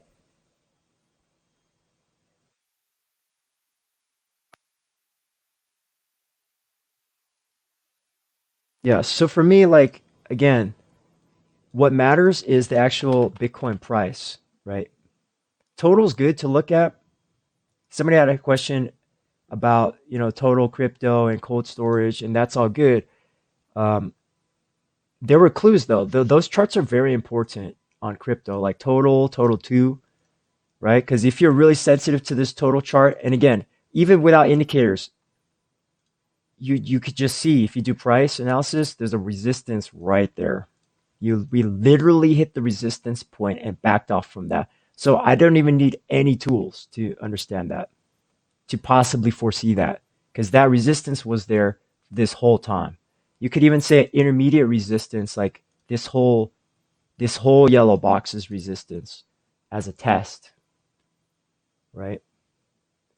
That's why I don't start off on the day chart just zoomed in on like this, because then you can't even see anything, right? You zoom out. That's why I don't start on like a 5 minute or 1 minute, because getting the big picture is you could see this for 3 months straight, basically. You could see this for 3 months straight. So again, technical analysis is all about the price and the volume. So fundamental news and opinions, that's why I tend not to actually listen to it that much, of like what everybody's saying on the internet, what all the news media outlets are saying, is because as a technical analyst, anybody could see this if they actually put in the homework, right? Do some work on the charts, draw some trend lines, draw some support and resistance of the price itself. Because you could see a clue right here drawing these trend lines. This thing poked out, right?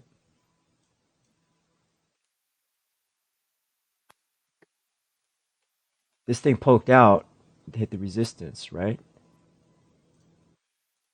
Yeah, so volume on it's so with index volumes, it's always hard to know if it's the exact correct number, but price supersedes volume in my opinion. So even if I had the volume off, right? Somebody's got to be able to make this call as a technical analyst. Like, okay, we hit the top, bearish divergence, pull back down. We had this pattern here, right? Descending wedge, measured move, breakout, but breakout where? To resistance, the yellow boxes on top, two yellow boxes on top. But the tricky part is because we were piercing the resistance zone is where's the top, right? Because we could have went a couple more days or weeks up, but it got derailed because there's an event. The El Salvador event news is ended. So there was significantly more risk in this zone, this last bullish move for Bitcoin. Total two, very similar as well. Even altcoins. So this is total two without Bitcoin, topped out, resistance. And then down here, we had support. So even without zero indicators, drawing two boxes helps us understand. And I'm not just drawing random boxes, it's resistance and support. And you don't even really need to look at this number because it's so huge, right? I'm talking about the total two. The price number is absolutely unmanageable, right? So it's just that's why technical analysis price chart visually works is you could see snapshot this resistance, support play bounce, broke all the resistances, boom, up to the mega resistance, the $1.5 trillion to $1.4 trillion resistance up here. But for me though, yeah. So all I say is, David, all I'm going to say is, this is just um, analysis stream, and it's a technical analysis stream. So you got to do your own research.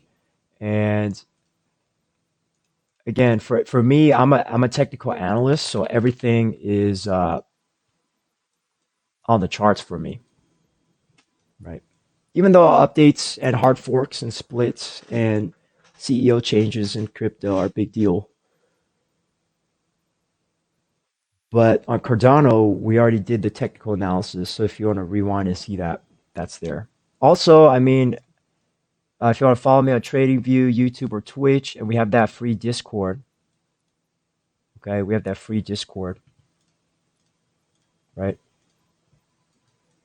Um, yeah, because again, I understand it's on my side as a streamer. It's like in 1 or 2 hours, it's actually impossible to kind of tell everybody what I know. You know what I mean? So that's why for these streams I try to just focus on technical analysis. But one thing I will tell people though is I'm trying to set up private coaching. This will be paid private coaching in the future. So that would be a place to like ask me every single question or ask me for, you know, analysis and education. That would be the spot. So if you want to do like a paid coaching session, just let me know that um, in the Discord. So I'm opening that up in the future. All right. So anybody watching that, again, that was like the educational segment for the past like 30 minutes. We'll do analysis.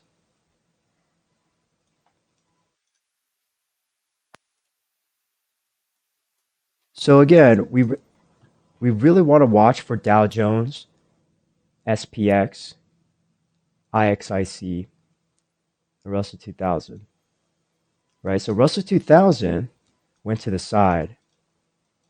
We've been consolidating. This technical pattern broke out, right? We did hit the 3% target, but it failed. Resistance again. So again, this is like the key thing with support and resistance that like on TradingView, I do not see and hear a lot of people talk about any of this, right, in chat or anything like that. Is like these are the foundations of technical analysis: support, resistance, trend, candlesticks, price, volume. Those are like the foundational pillars of technical analysis. It's just everybody's all into indicators, which are important. They are very important as well. But price is the king of all indicators. Price and volume, right? But some indexes, the volume's all weird. Like Russell 2000 index doesn't even show volume. So it's all about the price. But if you just play these two levels, right? This is what swing traders have been doing for 6 months on the Russell 2000 RUT index is resistance, resistance, resistance, resistance on the top, support, support, support on the bottom, support, support, right? So educational as a long, this is a parallel channel going from side to side, right? Resistance, support. That's like the meditation mantra of all technical analysts. What is my support? That's actually trend first. Trend, support, resistance, trend, support, resistance, over and over, nonstop. That's the job. Russell 2000, right? As an example. So traders and robots are programmed as well. But traders, as an educational example, they're buying this on the downside. I mean, on the bottom side, right? If you're long, okay, this is educational only, all right. But in a parallel channel, right? Usually parallel channels though, they don't are not so obvious, right? After like the third, second or third touch, just like we saw in Dow Jones trend line, usually it fails because it's too obvious by them because everybody knows them, right? But if somebody's very sensitive to the charts,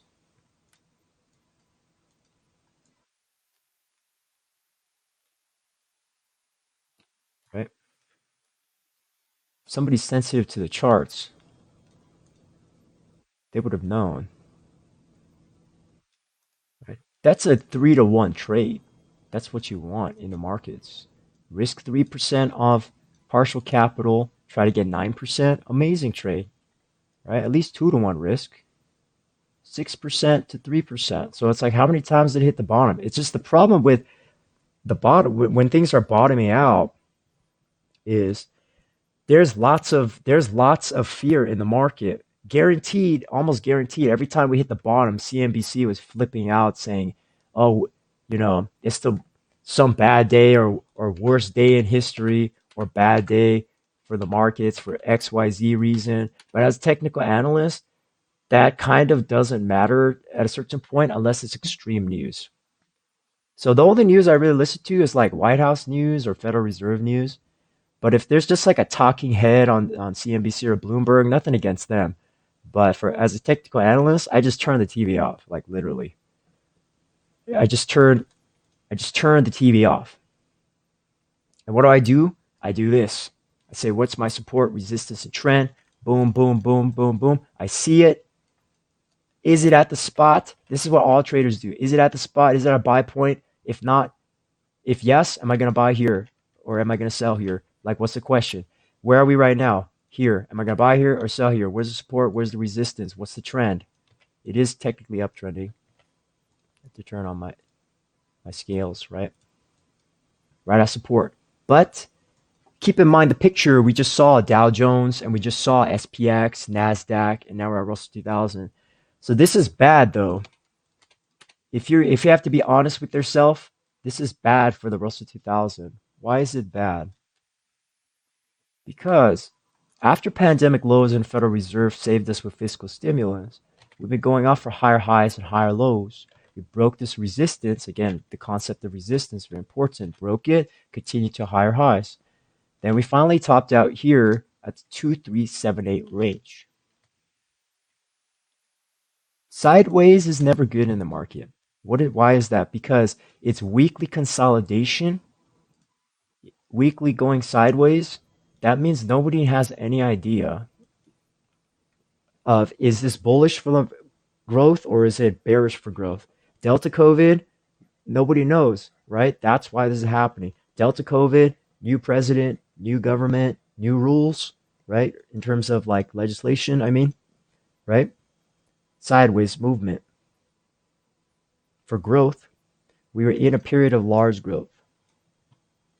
Now we're in a period of stagnation to the side of the charts for Russell 2000, not economic growth. I'm talking about Russell 2000 growth on the charts. So we put the two scenarios in our heads then. Put the two scenarios in our heads. If, because when you have a resistance, you have a ceiling in the price and you're hitting it. Actually, you can't see my hands. If you have a resistance like this, right? Resistance like that, and the price keeps hitting it and it can't go up, that means there is a ceiling resistance there. That could signal a temporary top, right? And then there's not much support from the mega resistance up till now, 1714, right? So forward thinking in stocks is yes, there's hinting of Fed tapering, right? And also the Fed presidents individually started selling off their own stocks to avoid conflict of interest. I think people miss that headline. That's one news headline that I'll actually listen to because wait a second, the two Federal Reserve presidents are selling their own stocks and they're publicly announcing that. It's a huge announcement, but it's been like nobody really realized, paid attention to that. They just looked at the vaccine mandate, right? But secretly, they announced that on Thursday and like Wednesday, Thursday, Friday, which could have contributed to our Dow Jones SPX pullback. Also, if somebody's really paying attention, if they like fundamentals, hedge fund managers came on Bloomberg like a month ago and just publicly announced we are starting to short tech stocks. They just said it verbatim on Bloomberg. So once I heard that, I'm like, ooh, okay. Where's the setup then? Show me the proof. Then we had some resistance, and I said, oh, they are doing it. They are doing it,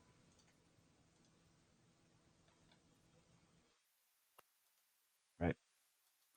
But for me, 80, 90% of the time, I'm all about technical charts.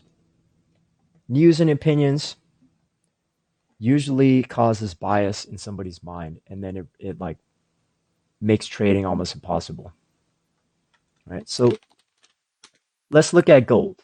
Let's look at gold. So gold spot, US dollar, XAU USD. This is the Forex pair on Oanda, but it's gold spot, right? So we'll zoom out here. We'll zoom out here and just look at it right like this, right? First off, even before we draw the trend line, this is what I would do. Turn on the volume, okay? And this is how you basically, right? This is like the test of someone's technical analysis knowledge, right? Price and volume. So the price on the top, the volume's on the bottom on a daily chart. And we're going 3 years back in time. We can go 4 years back in time. That's about how much my chart fits on the screen right now. Actually, to make it even easier, you turn the watch list off, right? This is pure charts now. You got 6 years of data on this chart.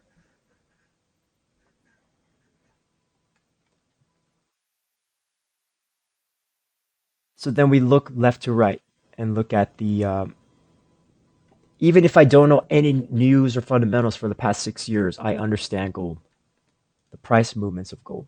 So we were in an uptrend since 2019, right? This is COVID-19 crash, but still in a larger context, it's still uptrending, surprisingly, for gold. Then we hit the higher high right here. Kind of ironic, right? But that's what gold does. It's supposed to be a safe haven, right? I switched to a weekly chart now, and we're looking here, right? High, low, high, low, high, low, high, low, high. Boom, right there. Hit that higher high. On the weekly, though, what is the trend? Downtrending. Why? Lower low, lower high, lower low. Higher high, higher low, but still stuck. You're in a gigantic symmetrical triangle on the weekly, right? Yeah. So, David, I think at this point, all the questions you ask me would probably have to be in a private coaching session, paid private coaching session, because usually what I do is just spend like 3 minutes on a chart, 3 to 5 minutes on a chart. So, my paid coaching sessions are are at least an hour because 30 minutes is not enough time to go over anything. Um, we could do like one lesson, one analysis, and one education in 30 minutes. So, so yeah, um, yeah, yeah. Usually people get like their one chart, 3 to 5 minutes. So that's the target I'm trying to do. But I'm trying to explain gold right now. Like if you pull up the chart, because again, the problem I'm seeing with so many people is they'll look at the short term, they won't look at all the data, they'll look at this. Like a lot of people screenshots at whatever time frame it's like zoomed in like this, right?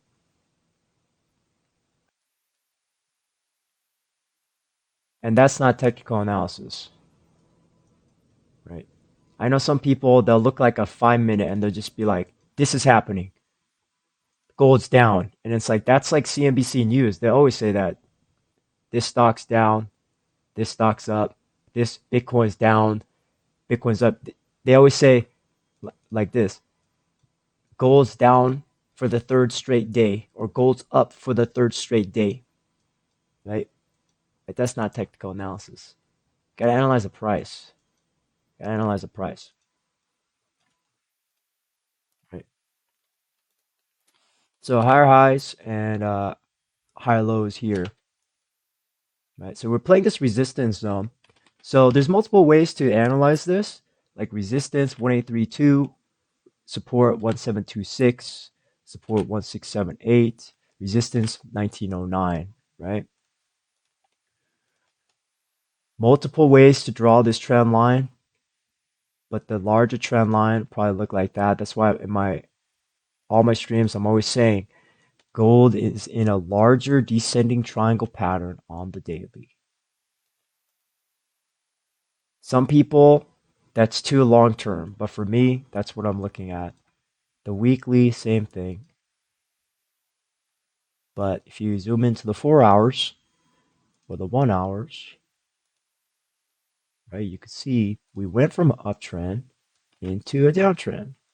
And it's trying to maintain downtrend into trying to reverse it into an uptrend. So it's like gold is, people are so confused on gold. You could feel the indecision in the gold chart. It's like, are we going up or are we going down? Right? Somebody, the traders, the market has to make up their mind. We went up, okay. And now we went down, okay. And now we're going back up, okay. The trend change.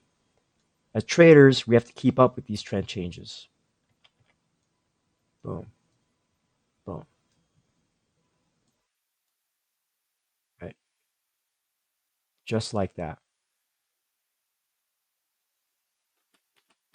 Want to watch out for gold. I want to watch for gold. But let me get my bull and bear scenarios. So I would just play these support levels as education, right? Resistance right here, 1835, resistance 1907, support 1727, support 1681. And then what is the trend? Low, high, low, higher, high. All right, so this trend is over, right? This short-term daily trend is over, as is this trend. Now we're making a new one, right? We could pull back down and make a upside down head and shoulders. That's possible as a pattern, right? Higher high, higher low would be in the cards for gold spot. Would be in the cards for gold spot, right? So if that happens, 6% to the upside could be a target, 1942, right? Let's put that one up there. But also 6% to the downside could be a target as well, right? So this blue line, or if we break down under 164, right?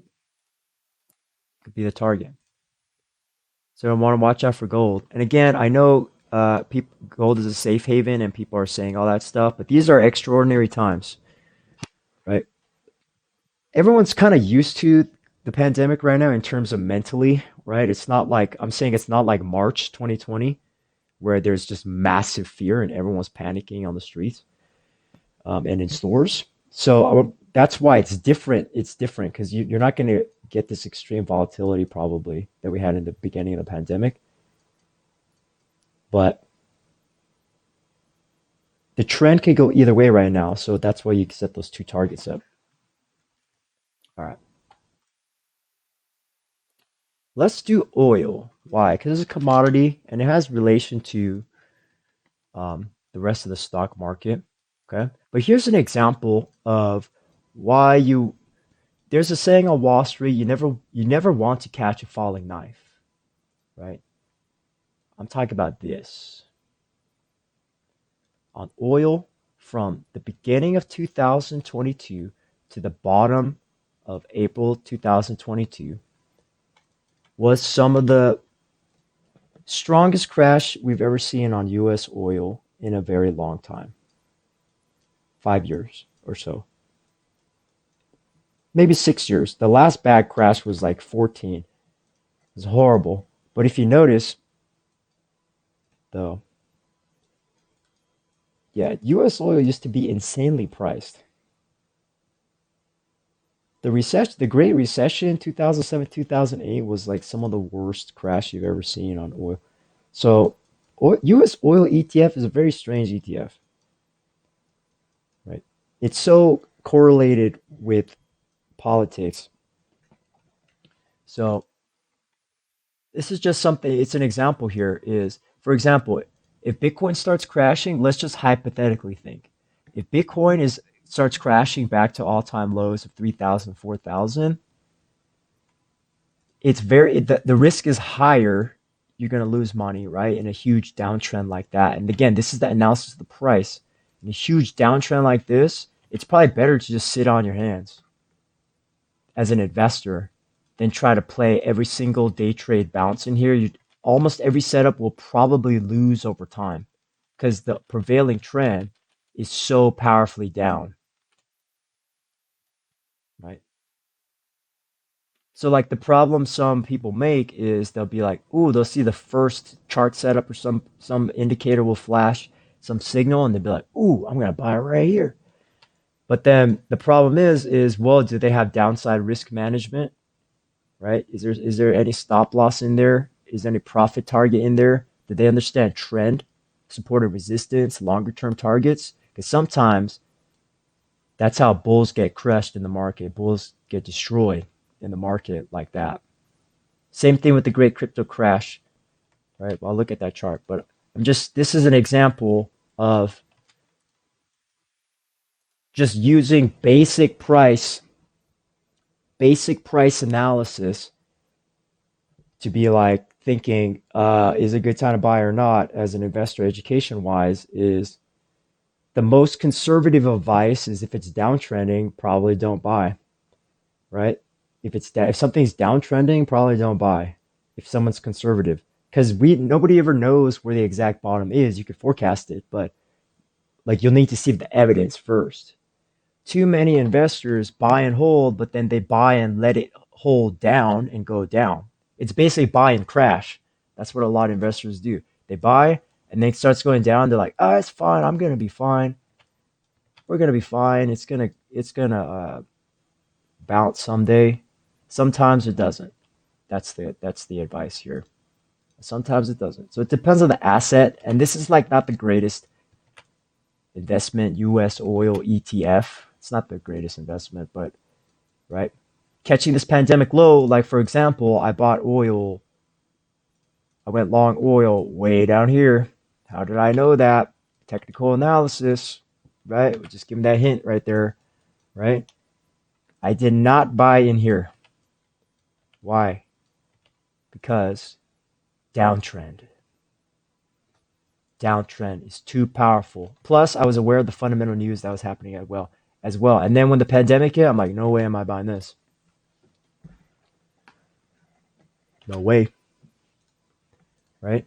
So they're using technical analysis. You might not always be able to get the bottom, right? Absolute bottoms are always hard because if you really think about it, any of these bottoms could have been thought of as a bottom, right? But these are intraday, these are day traders right here. Day traders, swing trader, day trader, swing trader, day trader. But then when this finally happened down here, it was more related to the legislation news and announcements in April, May. Plus, right here, there was again the volume clue, right? And there's a bunch of fundamental news that happened at the same time. So the mega oil bottom long trade, right? That was like a combination. It was like half. It wasn't blind faith. Oh, but then people buying this right here, there's tons of technical analysis reasons why shorter term time frames. But buying this bottom is not random because there was probably five fundamental reasons and five technical reasons why to buy there. So anybody who bought that bottom, it was up like almost 100% right now on their investment. But it's not the greatest investment in the world. It's still amazing, but not the greatest investment on the planet. So I always like to use U.S. oil as an example, is because if something's crashing and falling down like a knife, and the stock or the company's not that great. Warren Buffett taught me this. If you study Warren Buffett, never try to catch a falling knife. His rule number one in his book is never lose money. This is the most simple advice ever as an investor. Never lose money. Rule number two is don't forget rule number one. That's in his book. It's the first page of one of his advice books. Just never lose money. So what does that really mean though? Is like manage the money, manage the risk. And technical analysis, the analysis of the price helps us manage that risk a little more than, can you imagine like in the old days before technical analysis existed, all you saw was the number, the price. Like on the right side here, you just saw 48 spot 80, 47, like, right? There's just price. And then in the back, in the old days, I read that they did technical analysis first by like doing dots in America, right? And then they figured out, oh, I could create a line chart, right? With the price every day. It started by daily charts. There was no intraday trading like 50 or 100 years ago, that much. Actually, there was intraday trading, but they would always plot they would do line and dot plots, right, back in the day, right? So things like this, every day it goes up or down, and then somebody figured out there's patterns. It's the history of technical analysis. And then Japanese country, they're the ones who created candlesticks. I don't know if people realize that. Japanese people, they created candlesticks. And then it's American person who translated it and brought it to America. So candlesticks, that's why you see if this one Heikin Ashi, that's also from Japan, I believe. Heikin Ashi. So Americans, they started a long time ago with dots, right? They just wrote the number and then drew the dot on it every daily, right? And then it became a line chart. And then it was bar charts. Like if you use technical analysis, it's all here, the history. Then there's bar charts, right? So this I could talk about because it's just history of TA. There's bar charts that was used in like the 80s, 70s, 60s, 70s, and 80s, 1980s in America is all about bar charts. Open, high, low, close, right? Line charts also open, it's basically close to close, right? Area charts are relatively new. Baseline charts, I never use those. Hollow candles are the old school original candles. But these candles, this is from Japan. The patterns too. But now it's the industry standard since like the 90s. So and there's more clues in the candlestick patterns too. So that's why they matter. But here in oil, okay, so I'm mixing in a little bit too much education right now, but it's because like no one's asking for requests anymore. So but there's still people here, so that's fine. So here we go. Oil. So now that we know there was a huge crash from 2020 until basically for the first 4 months of 2020, then there was a reversal, and this reversal was mostly fundamentals and like real world politics and government legislation. It would have kept crashing if the government didn't save America, basically. It's a long story short to that. The American government saved us, okay, during the pandemic. So that's all I'll say about that. And then now we're in this upward sloping broadening wedge formation, okay, in the larger context. But if we zoom in and understand that, wait, there was just a recent trend reversal, okay, because this was going up and this is going down, right? This is going up and this is going down. Why? Lower, lower, lower, high, right? So you just want to watch out for that. Resistance and support. Oops. Like this. Or we could tighten it up a little bit more. So this bottom trend line is a really, really bearish downside target, like $40. And you could see it even matches up with the intermediate trend. You see that right there could be a very bearish low, for oil, $40, and it's a psychological round number. There's like three price TA convergence right there. I like to just call that X marks the spot when there's some weird, strange, everything is pointing to that is, okay, there's something there. But on the upside, we have that resistance at 51. So 51 is resistance, immediate support 45, and then this mega support at 40 down here. Oil's tricky because again, oil is so politically motivated. It's a different industry, right? It's not tech. Because tech, everyone's hyped on tech still for the past 20 years in the stock market. But oil is like, who's excited about oil? Do you know what I mean? Nobody wants to buy oil and like store it in their house. So it's not like a commodity you just like buy and put it in your house somewhere. Right? It has no like entertainment value. So it's different. This is very, very government legislation related, the oil industry, energy industry, right? Anything happens in where oil is produced, like Texas or Middle East or something like that, or with the shipping and freighting, right? It's like it's a whole different beast. But it's still important to look at oil because sometimes there's correlations with Bitcoin because sometimes Bitcoin can be viewed as a commodity or it could be viewed as digital metal, right? These three lines are just very simple resistance and support levels. But again, I find it interesting that because on trading view is basically a technical analysis social media platform, right? So that's like what I do. I do technical analysis. Fundamental analysis or news, that's like every other YouTube channel out there. But all the streamers here on TradingView, we just do TA, technical analysis. And I focus a little more on longer term because I know that um, time frame um, is very good, right? I know some people are just like hungry for the 5 minute scalpers, day traders. There's nothing wrong with that, right? But for me, it's like I don't want to be chained to my desk 8 to 12 hours a day. I didn't like that's not what I want, right? So for me, I'm more of a longer term investor, and you know, there's also virtue to not being in the market every single minute, right?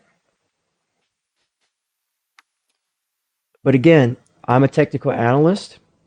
The news and opinions of other uh, people eventually gets priced into the market, right? Because again, on oil, how did I know how to buy the bottom? There's some news there, but on technical charts, if somebody's good enough, they would know. The pros know that was the bottom. Like, I'll just leave it at that. Because TA, it's not me, it's TA, technical analysis, right? Bitcoin as well. How do we know we're supposed to buy this bottom? The answer is just staring me right in the face on the charts. The question is, okay, that's good. That's what you mean. The question is do people know technical analysis, right? Price and volume. The clue I will say, we had two clues, right? Is we're downtrending, like in this spot. I'll give the clues. We're downtrending, and then there's a volume climax, right? So price and volume right there. Classical TA of price and volume analysis, right? That was the clue. This is there's something bottom here, right? And the other clue is $30,000 support. Other clue is trendline resistance. Now we're doing TA, right?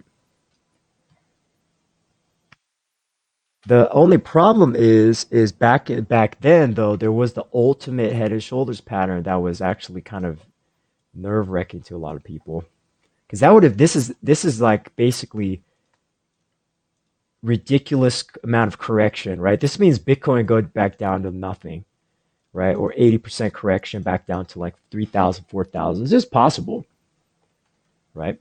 But then we had some bullish events that happened.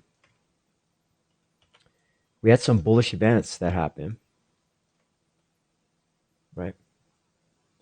Yeah, Coinbase IPO. But if you look at, we'll look at Coin, but Coinbase IPO is essentially a fail, right? Also, Coinbase has so many. I've been analyzing this thing for a while now. Coinbase has is having problems with the SEC right now. That's never good for a company. The Robinhood IPO is also like a fail too, for now, right? Didn't go up, it went down. So let's do these two because these are interesting stocks to look at because they are related to crypto. But here's an example of never wanting to catch the falling knife because this is Coinbase Global. We're on a 1 day chart right here, right? And so again, right here, never want to catch the falling knife. Again, we want to be using TA for a trading view. We want to be using technical analysis language because anybody's news and everyone's entitled to their own opinion, but the price is the truth for the most part, like 90% of the time, unless it's fake price, like manipulated price. But the clues are all here. Yes, somebody could have went long on coin um, here and major 25%, but I know a lot of people are super hyped up about Coinbase and like Bitcoin, and that was because it's April, right? Because if you go back, so it's like April 15th. They did it perfectly on tax day too, because they timed it so perfectly. April 14 was like right here, right at the top of Bitcoin. Are you kidding me? Right? The literally the top day of Bitcoin, 64,000 was the Coinbase IPO. We were at maximum hype in the market. I forgot it was on the same day as the top, right? I remember that in the market. I remember I said I am not buying Coinbase IPO. I am not buying Coinbase IPO, right? Because after this happened on the first, second, third, fourth day, and we're not rallying and making higher highs, I'm like, this is not good. It's typical IPO scenario. Hype on that first day, a lot of volatility. This is why I never trade IPOs that much. And this is also the same reason why Warren Buffett says he never does IPOs either. Because the company on the stock market is too new. Too new, right? It's too new. Right. So for me, I don't put a 90 day. I say I wait for the chart. I wait for the pattern. I wait for the chart to tell me because the chart is speaking to me in the price, and I analyze the language of the charts, the price. Once I see something changing and there's a setup, then as a trader, personally, I might buy. But in this situation, when you're downtrending, don't go long, right? This is just bag holders. I know people who went long in the $400 range, $500 range, $300 range, and I'm like, well, I guess we're gonna see what happens there, right? On the IPO, and then what ended up happening is it didn't rally, unfortunately, for all those people.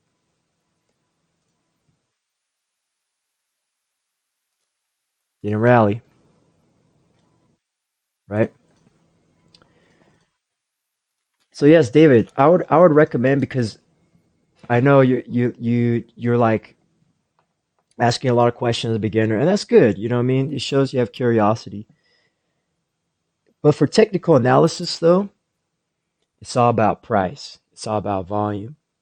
It's all about trend support resistance. And then for a trader in the future, it's about setups. It's about risk management, about stop loss, about profit targets, and all of that. So, like, it's putting all those together. And it's just interesting that on TradingView on the social media platform, because I think what it is because TradingView is a social media platform. Like people are supposed to talk, you know what I mean? But I find it interesting that on TradingView, um, like people talking their ideas, but still, it's kind of interesting that people still like hold on to fundamentals like so much. It's very interesting to me. Nothing wrong with that though, because if that's someone's style, more power to them. If they make money doing that, even more power to them. You know what I mean? But like for me, my style is TA, and I actually make money trading TA and doing TA. So thriving in this market, it's been some of the best trading of my life in the past like year. Oh, you just found out about TradingView like now? Okay, okay, that's why. Okay, so I mean it's good you're here, but there's a lot there's a lot to learn. So I'm probably not the guy who's going to teach you everything in one session, you know what I mean? That's why if you want real education, you know, there are teachers out there who have like paid courses and paid books. For me, I'm trying to open up like I have a free Discord, and probably the first thing I do is probably if somebody wants paid coaching, you know, go ahead and contact me because then I'll just answer in the paid if it's paid coaching, I'll just answer every single question people have, right? Or if they want me to teach them, so I'll explain a little bit more about paid coaching, right? Paid coaching because on a stream I cannot do like, you know, 5 hour live streams and I can't explain everything that I know. I can't do every TA in depth. Usually, what people do on these live streams is they request a stock ticker name company or a crypto ticker name, and then they just want the analysis for their whatever they're doing. So like 4 hour time frame, weekly, 15-minute time frame for day traders, swing traders 4 hour time frame, or like a weekly time frame um, for investors. And then we spend like 3 minutes on it, and then next ticker. So YouTube is different. YouTube is different. Um, but the pay coaching is like what we would do in pay coaching, just for anybody still in here, is if somebody, let's say if it's a 1 hour, right? If it's 1 hour lesson, right? Then I could teach somebody for 1 hour straight at whatever beginner, intermediate, or advanced with real term examples, right? If they want to if they just want me to do an hour of private technical analysis, like analyze everything in their portfolio for TA, that's we could do pure technical analysis. We could do pure education for an hour, or just like a pure Q&A for an hour, or it's like or we could do like or a paid trading view like coaching, right? So just anything related to technical analysis of stocks and crypto, that's what that paid service is eventually going to be open up for. So, but in these lives, just to answer your original question, it's more about if it's an analysis stream, it's more about just people asking for the stocks or crypto tickers that they want to see analyzed, and we spend like 3 5 minutes on it. Um, if it's an education stream, then maybe I'll teach something for 30 minutes to an hour. So the past hour has turned into education. Um, and so sometimes, you know, it just becomes a hybrid of both. But let's analyze these Coinbase and Robinhood stocks, right? So Coin and Robinhood is again, this is why I never trade IPOs, even if the company is like amazing, right? Is I'll watch it first. Just like other people said, they just watch the IPO first. I never trade the first day. That's the most volatile, obviously, right? So boom, like this, right? And then it started downtrending. So if someone is a long bull and they want green, downtrend is not the place to buy, right? That's downtrend is not the place to buy, right? And then right here, when it starts bottoming out, it's like, getting suspicious, right? So then get your support and resistance levels, right? You draw a trend line here as well. As soon as there's multiple touch points, like, okay, here's one here. Oh, we rallied up. Okay, here's one here, and then there's the signal for later, right? But that's why I've been doing technical analysis every single day for hours and hours a day for years straight. That's why I got to where I am. So for me, like just being super honest, I didn't just watch one course or read one book or watch a few videos. Like I studied hard. I worked hard on just as an aside. Like I studied and worked and practiced and executed technical analysis for years straight, nonstop. That's why for me, I could see it. Um,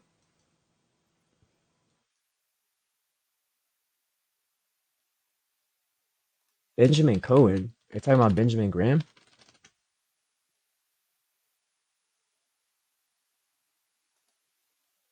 Benjamin Cohen, the political analyst. Well, for me, it's because I'm TA. I do TA, and that's the thing. I realized that not a lot of people, like on YouTube, like nobody knows what TA is. Oh, yeah. Well, I like TradingView to be my home base because sometimes I go hardcore in the TA, and like people are just question mark in their minds. They're like, "What? What's happening?" So sometimes, like I try to explain TA to other people, and then so for some people, it's not their cup of tea. But again, um, for those people, like again, YouTube, just as a side, and this is getting off topic. Thank you so much. I really appreciate it. I do. I do. All the comments and the support and the donations. Really appreciate it all. Um, but YouTube is a different beast, right? YouTube changed a lot. So I like TradingView's home base is because everyone here is a trader investor. That's why I like this here. Um, because on YouTube you because on YouTube you'll get people who are just all all the FOMO people or a lot of FOMO people or YOLO people. Like YOLO people are on Reddit, right? It's like Wall Street bets and that type. Yeah, the shills. That's like Reddit, right? YouTube, and you'll get your pump and dumps. Or like Telegram private group, you get your pump and dumps. Or you'll get your shills, your shillers, right? I've been there, I've seen it all, right? I've been through it all, I've seen it all. YouTube is all about fundamentals and news, and like people just want is YouTube is basically TV. They want their TV show every week or every day, right? But TradingView, I like TradingView because it's first technical analysis and then social media platform of technical analysis of traders and investors. So I like it here actually. YouTube, people are always asking me like, in a nutshell, what's the news? What's the news? What's the news? What's the latest information and news? But at the same time, TradingView, people are still sometimes asking me, what's the news? I'm like, well, what's the TA, right? So it's a different mindset. Oh, you're a marketer. That's cool. Yeah, I studied some social marketing as well. So, if you have some advice, yeah, you just, give some advice in the chat. That's always interested to hear it. So, like for me, I'm not just a streamer. Like I'm also part of other different groups. So I've been in part of a different other groups. So I've seen a lot, right, in these past couple years within. Oh yeah, I'm not on Facebook though. But so right now my social medias is YouTube. Excuse me. Trading View is my main because it's technical analysis. I'm here, right? And then Discord, I'm trying to build the free group. Eventually, there's going to be paid services, like I mentioned. Eventually, and then YouTube and Twitch um, for co-live streaming.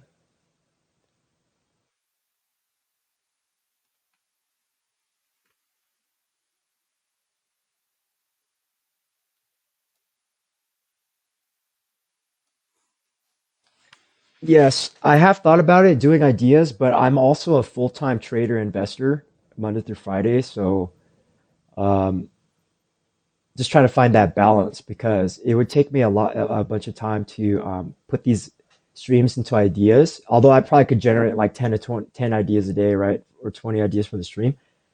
But then I do my own personal trading and investing. So that's where I put a mention. That's why I put a bunch of my time, like 8 hours of my day goes into that. And then maybe like an hour or two goes into this. Um, yeah. But for me, it's not about the subs. I'm not trying to like grow to a huge amount of channel on subs or anything like that. It's just I'm trying to give quality technical analysis, and if people like it, it's great. People don't like it. It's fine. So yeah, I understand. I mean, that would eventually be a goal, and I do like to put more ideas out there, but I trade more. So I think what I might do is because right now I did the big like S&P 500, Dow Jones, Russell 2000, and Bitcoin.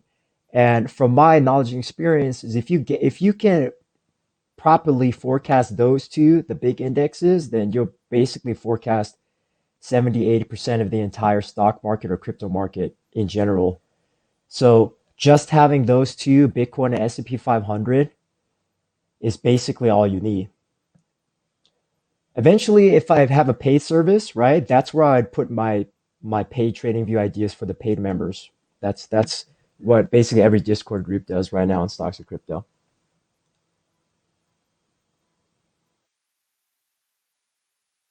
And the Robinhood stock, what is the line that the downtrend is oscillating around called? The middle of the downtrend. This one, the red line, is it? Are you talking about the vertical line? This one?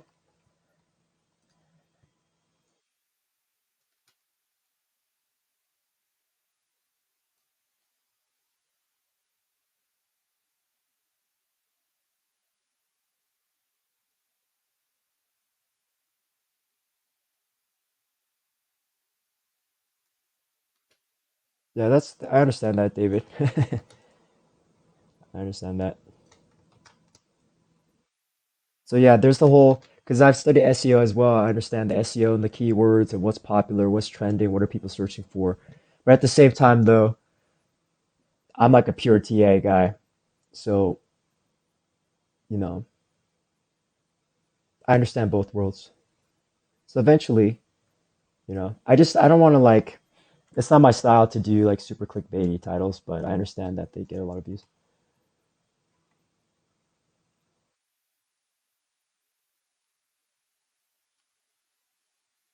Now for me, I'm just gonna do TA, focus on TA for now.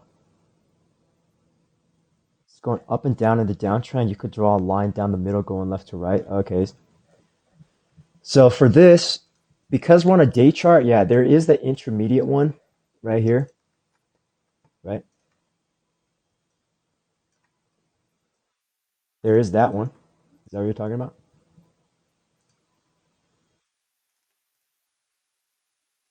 Well, the yellow middle line is the price. It's really hard to understand what you're talking about. So resistance up here at 70.68 on the close. The Robinhood basically opened right here at 34.41.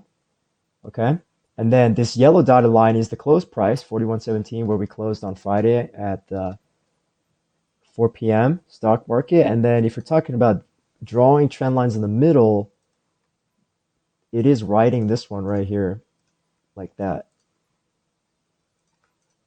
And then there's the top one up here. Very, very tight resistance up here, right? And then you could draw a whole bunch of support and resistance. The vertical red line is the earnings date on TradingView. This is the earnings marker. The up and down red, that's the earnings marker. The yellow horizontal dotted is just my color for the current price, HOOD 41.17, and and then the support resistance is just great, great.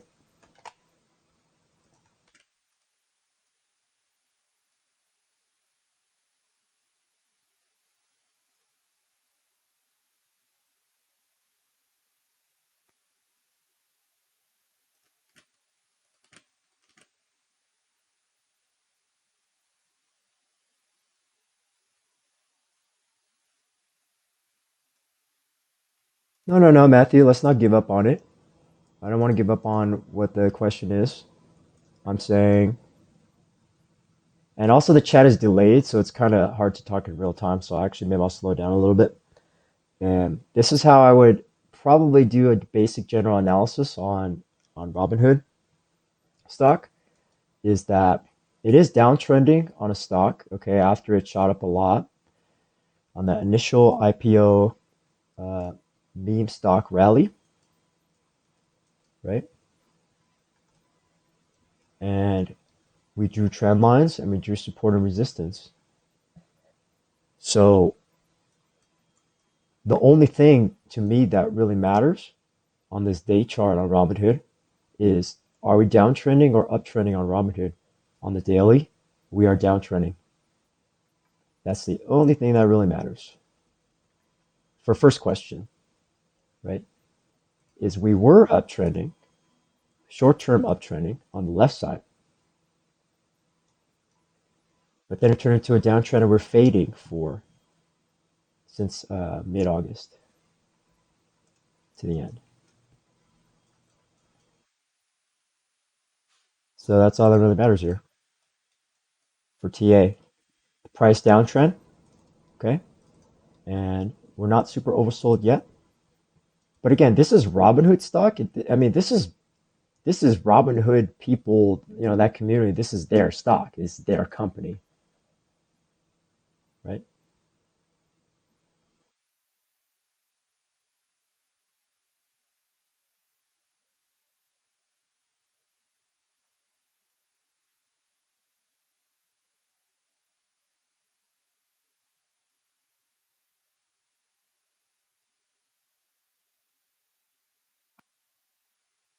Okay, now they're giving more details.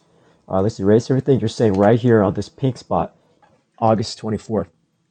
It bounced off the middle, and you're saying it went down. September 24th? No, what do you mean? September 1st? Yeah, you have to be very, very specific on charts for TA. I'm trying to understand and answer your question. Well, here's like a, information aside in itself is for TA have to be very, very specific because they're even just getting the ticker, right? Like for example, sometimes if somebody like was talking to me about a particular stock, like if somebody says Ford, do Ford stock, and they don't give me the ticker, or the reverse, somebody says buy or sell Ford right on TV. Because if you type in Ford stock as Ford, that's not Ford Motor Company, it's Ford Industries, Ford, right? Ford Motor Company's F, the company. So same deal is like with the price, it's like where exactly 100% specifically are you talking about it? And if you could type it in the chat, um, that would be immensely helpful. So if you're talking about the exact date of September 1st, 2021, that is right here on this vertical pink line. This vertical pink line. So I think what you're trying to get at is when you're in a range of support and resistance, okay?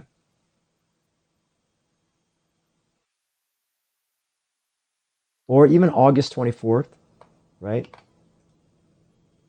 Either of these two pink days, if you're trying to figure out like how did we know he was going to bounce down?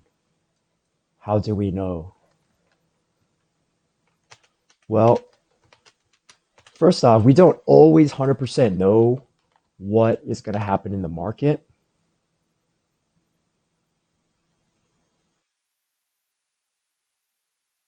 Last day of August. Here. It didn't bottom at it didn't bottom out at the bottom support. It bottomed at the middle of the support and resistance. I see. Okay, so let's keep this pink date in mind. All right. So when we're talking support and resistance, there's more than one support and resistance range. So when I drew this, the bottom 34.56, right? Or 34.68, and then the top close here 70.52. Those are like, I'm talking, those are big, big support and resistance constraints and confines of the swing low to the swing high. Like, what's the lowest price of Robinhood IPO stock, and what's the highest price of Robinhood IPO stock? But if we zoom in a little more carefully, though, there are there's always support and resistance everywhere. It's just you have to find the most logical spot or the most spot with the most touch points. But that's why daily chart IPO is hard. I mean, I could go advanced. We have to go intraday. We have to go like hourly, and you'll see it. But I'll stay on a daily. I'll show you. You can still do it on a daily. Excuse me. Let me get a sip of water before I continue.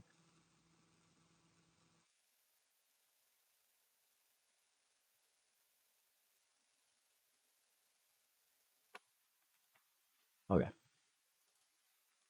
So even on a daily IPO, if there's enough candles, you can still do this analysis. So this is what I would do, and this is what I have been doing on Robinhood. Because you're wondering how on earth on the pink line did it? Why did it stop there? Because with charts, you always want to look left. You always want to look left on the charts to for previous price history. So then right here, we'll do BTC.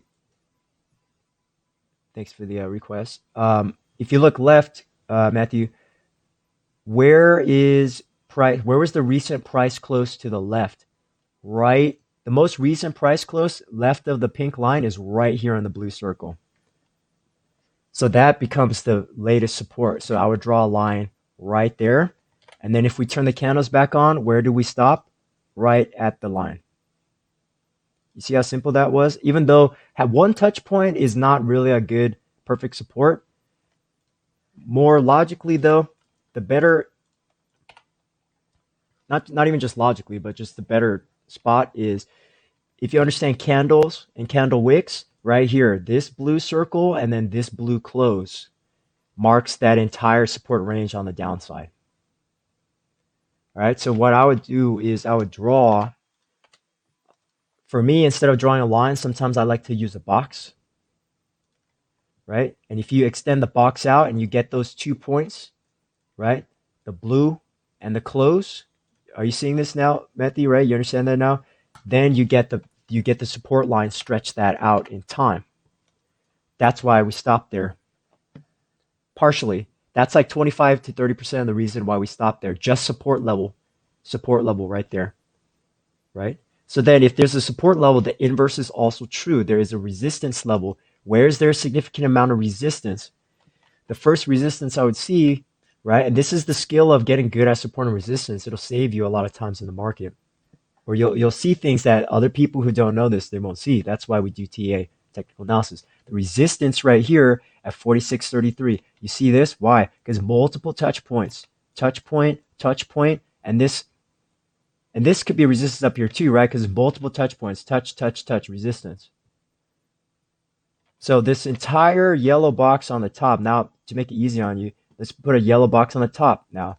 You see that? Now we have the resistance on the top. And where did this September 1st candle just pump up to and rally up to you? Right at the resistance box, right there. Does it make sense now? Like it helps you make sense? Visualize, right?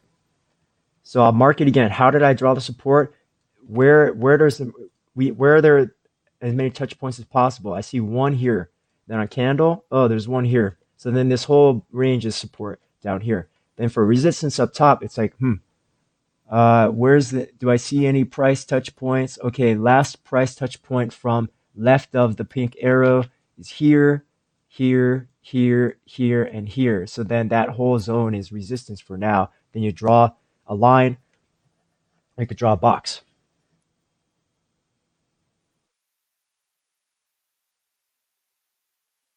Yeah, Fibonacci is also a powerful support and resistance tool.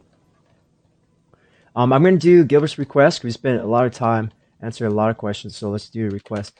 Gilbert, if you have a particular time frame as well, you want me to look at, like, are you day trader, swing, or investor? Let me know so I can get the right time frame for you on the question, and then we'll go to Russell 2000.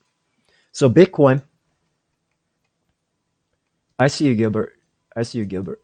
Let me know the um, time frame. So I usually spend about 3 to 5 minutes per request when there's a bunch of requests. So I gotta know the time frame though. I'll start on the daily.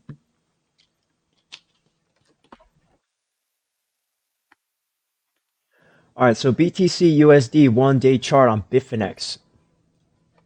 So it's been okay. You're 1 hour. Okay, so I'll start on daily and go in. So 53,000 support. I mean resistance, right? And this is a good example for Matthew as well. So we're looking at Bitcoin, right? Look at the daily chart. Then first thing we do is where's the latest swing high? $53,000 up here. 53,000. Then we crashed down the flash crash all the way down to 43,000.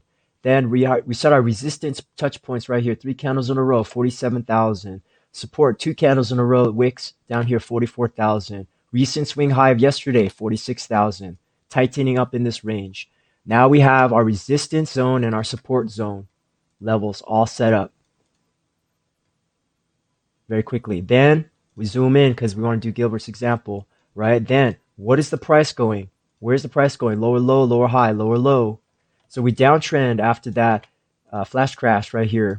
Lower low close, lower high close, lower low close, lower high close, and we're fading back down on the 4 hour. Okay, is there a pattern here to set up? Yes, there is. Yes, there is. Right on the 4 hour, there is this triangle pattern, the descending or downward sloping wedge. Okay, then if we zoom into 1 hour, now this is your example. We're still playing between these resistance and support levels. Boom, here and boom, right here. The most immediate swing high for resistance is 46,000 right there. Okay. Even in the larger context of this triangle, Gilbert, we are going there. There was a short-term 15-minute uptrend. You see that on the middle side right here in the past 24 hours, right? Because we went from uptrend to downtrend to short-term uptrend, now fading back down on the 15-minute as we speak. $45,000 is testing. Keep in mind we are on Saturday weekend, so there's less liquidity on the weekend, right? Less traders, less businesses, institutions open right now at this time. Although the algos and the bots are still running. Keep that in mind, right? So then, if we're on the 1 hour, again, where's our support and resistance? Let me draw like the box, right? Yellow is support on the bottom, resistance on top. So two scenarios before we end this one. Two scenarios. If it's going to be bullish scenario, we need to reform the higher high, higher low pattern because we just lost it. We need to reverse this at some point here in the 45,000 range right here. Okay. And then we need to break up higher high, higher low, possibly, hopefully break through this resistance and continue to make higher high and higher low over time like that. For bull scenario. Scenario 2 is bear scenario down. Okay, if the larger context of the 1 hour goes down, right? Low, high, low, high, low, like that, then we're probably going to see a retest on this bottom side of like 44,600, 44,500. Okay, so if you're on 1 hour, actually, I'll keep an eye on the 15 minutes, right? We're not oversold, but we are seeing some MACD momentum building up to the upside, right? So possibly within the day or two, we might see a bit of a reversal to the upside on this spot. Possibly. It depends on the news as well because of what happened with the flash crash, right? But 1 hour, that's what I would be watching for. Because this upside down head and shoulder pattern also already completed, right? The target for this was like almost 2%, 1.6 to 2%. And with the wick, we exactly hit that. Okay, so I'll just watch for it because it looks like basically, long story short, in the very short term, we're trying to pull back a little bit on the 1 hours. Like you can see the MACD's EMA's crossed down, but at some point we're gonna bottom out oversold, and then it'll probably bounce. It'll probably go down a little bit, find support, and then bounce over the weekend. So hopefully that answers your question. Thanks for that request. Always good to check on BTC every once in a while if someone's a crypto trader throughout the day. Okay, and then we'll rewind to the previous question of Matthew. So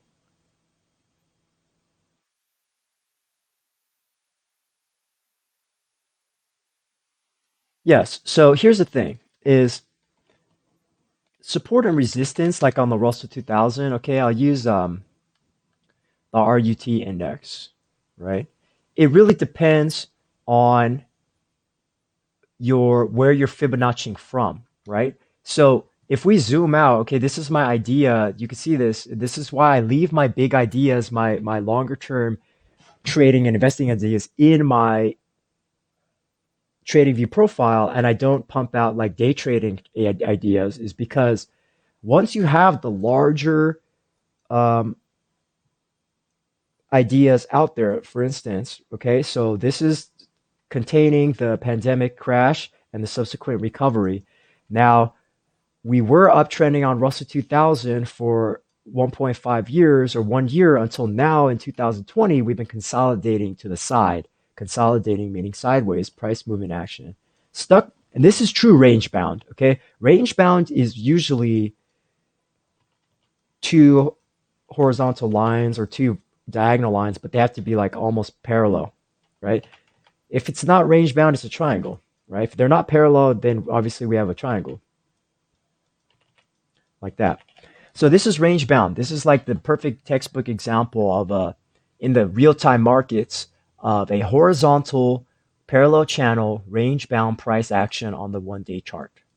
It's Russell 2000 ETF. Russell 2000. So we have trendline support, and this is my idea in my profile. Trendline support, excuse me, trendline resistance on top, trendline support on the bottom, right?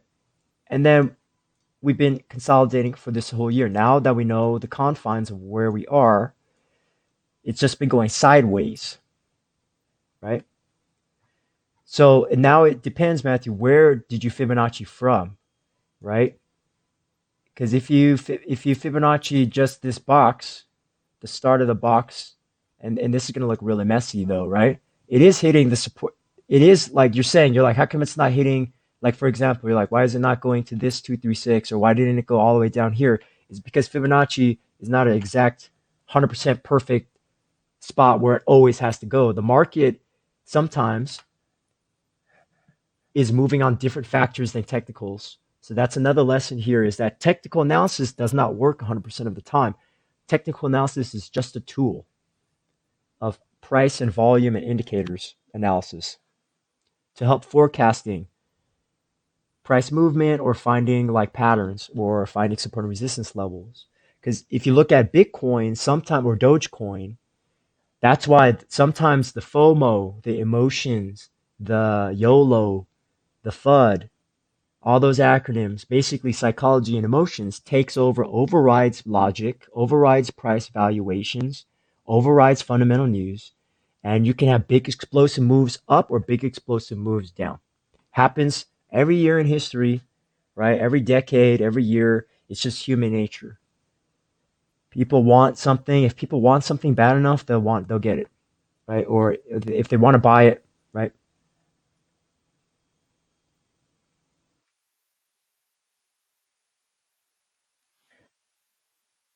Yes, but so Gilbert, before this, like we'll just go on a side here. Is from a certain point, yes, I understand like programming, right, to a basic level, um, is like I'm saying I kind of understand that logic, right? There's math behind it. There's coding.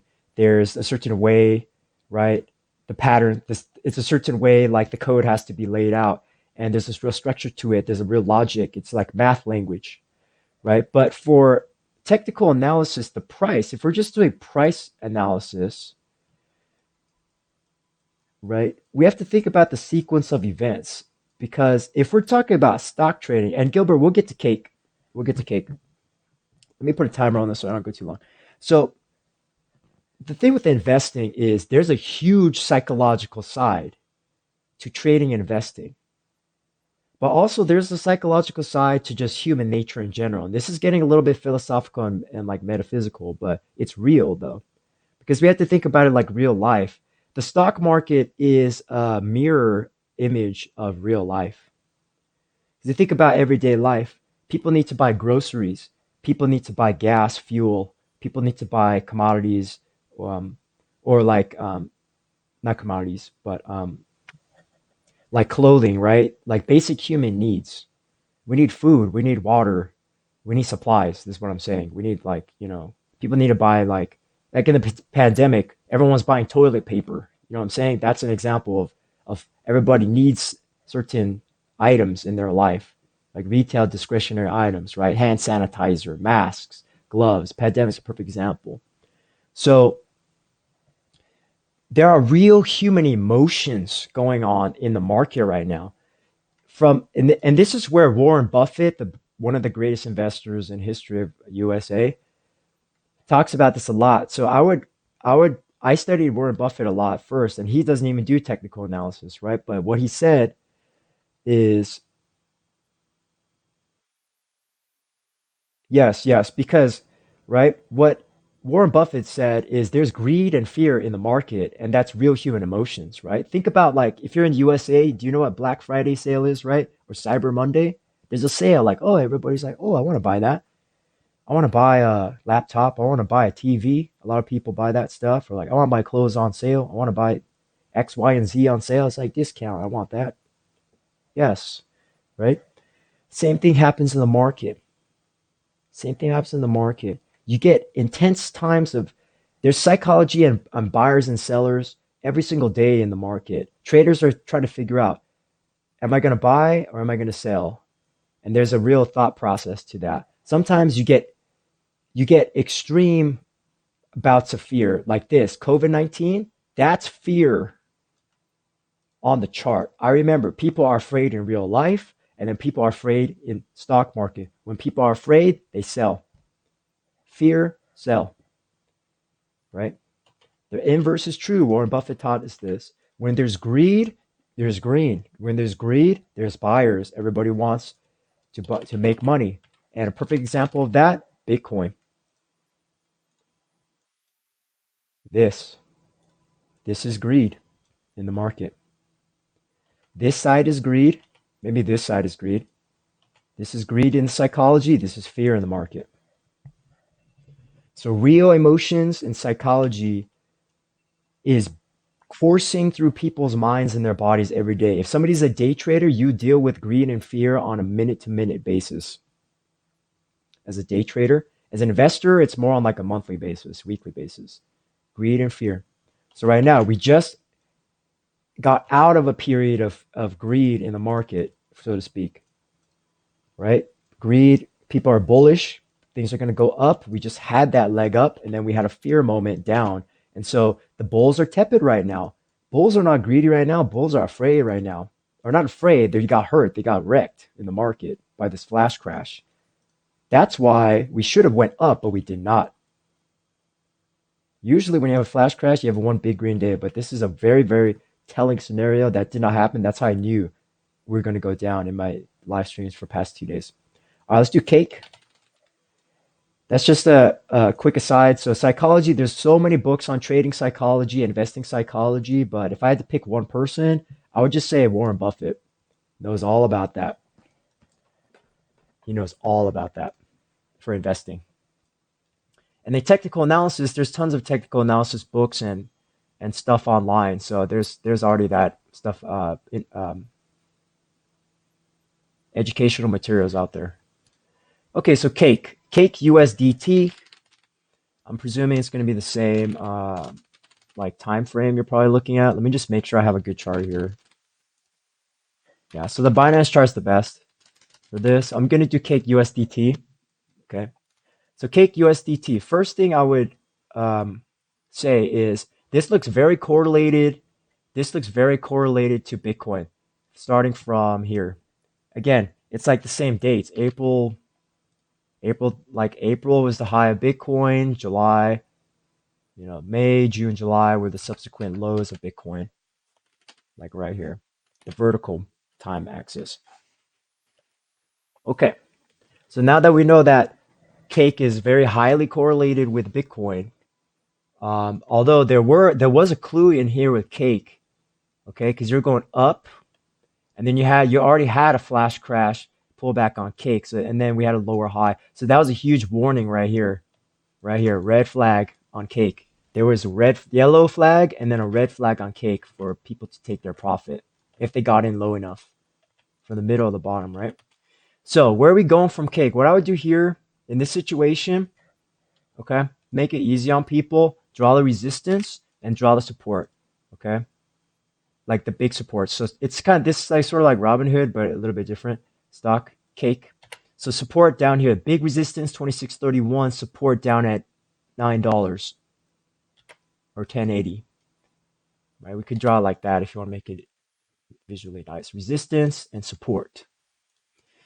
So then the next question becomes, and there's all a whole bunches of like resistance and support right here, right? Support here, resistance on top, but I'm going to skip those because I want to explain that more importantly than getting into indicators and tools right away is what is the trend, right? We went from an uptrend. This is marks the reversal right here, head and shoulders pattern. Bad news for cake. Bad news for cake. You measure that 12% to the downside. We just hit that target perfectly, right? Hit that target. We actually went double the target. So now this, to me, this head and shoulders pattern is basically over. So when that happens. So now it becomes how deep are we going to retrace? Here's where I would use Fibonacci very simply. Okay, boom, now you see the hidden levels. We tested the 236 Fibonacci, we tested the 382, we tested the 50%, and we are downtrending. What needs to happen on cake right now is we're going lower low, lower high, lower low. So it's going to try to bounce. Hopefully, that's a bull case, okay? Because it's flagging right now. You see that? It's bear flag. So bullish case, the green case scenario is we bounce up and try to retest $20 or $21 resistance up here, right? So 382 or 236, right? Could be our resistances, Gilbert, up here, right? If it doesn't happen, if Bitcoin crashes, maybe we'll just get a small bounce to 20 and pull back down to the 618 right here, 1670 or 1441. That's basically what I would do for cake long term, okay? And then when you're looking at the 4 hours, right? It is downtrending, but it's hesitating a little bit. Downtrend, boom, like this, right? Lower low, lower high, lower low. Lower high, high low. So it's basically consolidating right now. On the 1 hour, like you were asking before, yeah, so my social media links are in my profile. I'll finish this and I'll explain what those are. But right now, if you really want to think about it on the 1 hour, it's a symmetrical triangle going sideways, equilibrium pattern. This is technical analysis pattern. Okay. So you could just actually the Fibonacci gives us a nice visual support and resistance actually, even right off the bat. So we have resistance right here at the 382 above. We have 50% on the downside below. And again, it's sort of like Bitcoin. We're fading down into this resistance trend line on the bottom side right here. Okay. So it's been touch pointed 1, 2, 3, 4 times right here, right, on candle wicks. So I wouldn't be surprised if we fell down to 1911 right there. And then bulls, it's up to the bulls to save that spot, right? So if bulls save it, then the targets would be immediate targets. 6%, if this breaks out from the top of the resistance, 6% would be 2125 is another resistance. If we break down 6%, back down to support 1810. Okay, so we just need to, now that we have the confines of the support and resistance there, okay, even another short term like that, now you're prepared for all those levels mentally in your mind. Now it becomes, where's the price going to go in the trend? Because it was uptrend, now it's downtrend. It was uptrend, now 5-minute downtrend.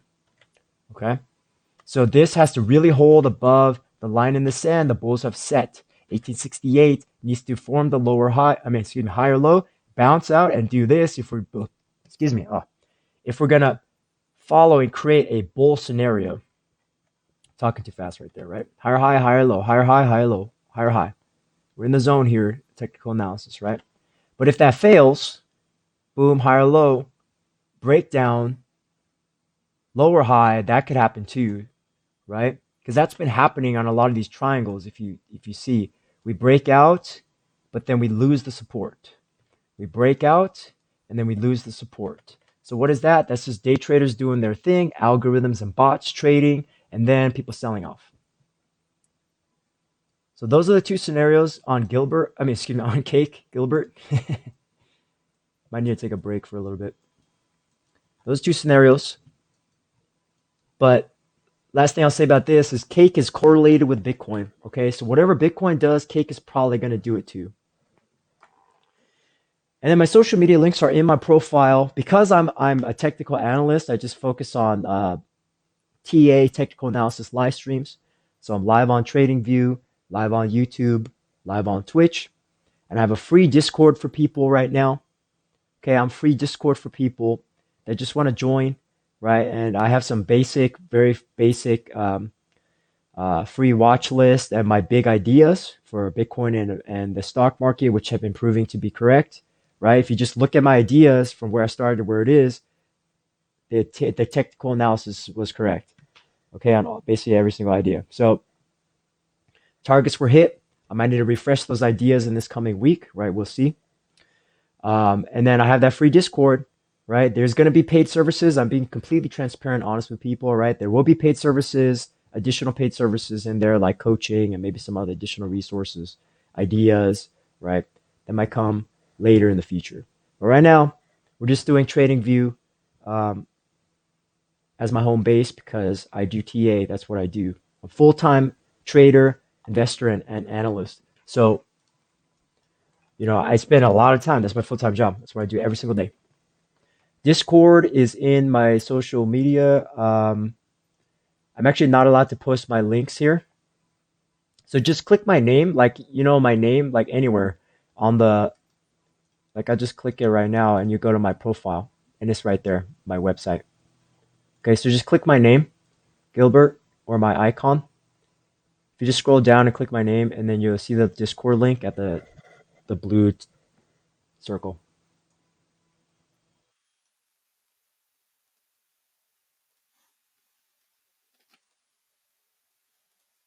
Okay. So we'll kind of wrap things up here. We went 3 hours. Usually 3 hours is pretty much the limit for a lot of people. And but if anyone has any last minute requests um, or last minute requests for stocks or crypto, now's your chance before we sign off for today. And keep in mind, in the coming week, moving forward, I'm probably going to do weekend streams unless nobody shows up.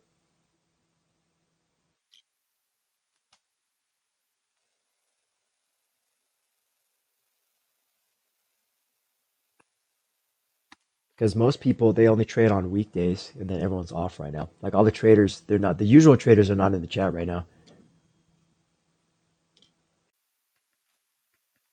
Thank you, Luna. Okay.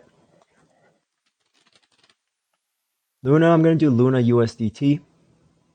The first thing we want to know about Luna is we went parabolic. Okay. We went parabolic with Luna. So that's something you have to realize is just 10 months ago, Luna was 25 cents. Luna was 25 cents.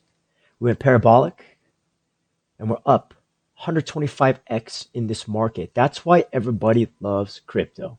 You go from 25 cents to like $25. I guess I already did Luna, but we'll do it again. So what I do first thing is draw the mega trend line on the weekly for Luna. Okay, then we draw our big week. Oh, we're on the daily, but it doesn't matter.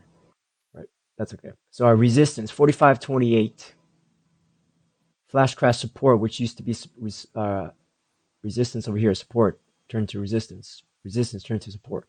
22.29. So we're holding above this resistance on the left side, and that's good. That's good. Luna showing strength there. Luna showing strength there. Okay. So that's good. But at the same time, Luna sort of reminds me of Solana, reminds me of Cardano a little bit, okay? Because people are like bullish on it and it's like a top 10 or top 20 crypto now. So the first thing I'm noticing is okay, this steep trend line was broken and we lost it. Okay, steep trend line is broken. That's a yellow flag already. And then we had almost the head and shoulders, but failed because bulls saved it right here at the support level right here at 27.62. So there's our support. There's another media support, 34.70. So on the shorter term time frame on Luna, you're just playing between these four levels right here. These four levels right here. That's all you're doing. And the trend is it's trying to keep the uptrend alive. It's trying to, but it needs to maintain the higher high, higher low pattern, right? Higher high, higher low, right? As such, right? So it would be make sense if we pull back to retest for Luna, and let me know via how what time frame you're on, so I don't miss it, right? But on the weekly, if we close on Sunday, Monday, just a couple of days from now, this is not a good sign because you have a hanging man candle on the weekly, right? And again, weekly consolidation, you can pull back and fall back down on Luna a lot. You could fall back 50% on Luna and you're still in a weekly uptrend. So it's just like Luna can be in a very dangerous spot right now. What do I mean by this? On the longer term is you have higher high, higher low, higher high, right? Anything above $9 is your safe range. Maybe okay, maybe 22, right? Or maybe 12 if you want to be really specific, right? These three levels. But you see what I mean is if Luna is going to continue to go up to like 100, 120, you could pull back all the way to trendline support, $15, X marks the spot. That would be a bearish pullback long term spot for Luna. And then upside targets, just put your whole numbers, 40 bucks, $40, $50, $60, $70, all the way to 100, right? But we need to see that uptrend maintain its course. If not, right, Luna might run out of steam. It's possible. What I watch for though is the shorter term time frame, like 4 hour, 1 hour price. Because right here on the left side, okay, on the left side, we're uptrending, right? Sideways consolidation is a problem, just like Russell 2000. Almost broke out of it, but bulls say, hey, it's cheap enough price. Let's do this. And then momentum to the upside. How we can foresee Luna's going to have a problem is if you have some bearish reversal pattern, right? Finding resistance on the top somewhere here like that, or if the reversal starts, then you start looking to downside on Luna. Okay, so to get you some concrete numbers, we have resistance on the top at $50, on the top at $60 on the top, $35, okay, $25 and $22. All right, and the big $15 on the downside. I would watch out for that on Luna.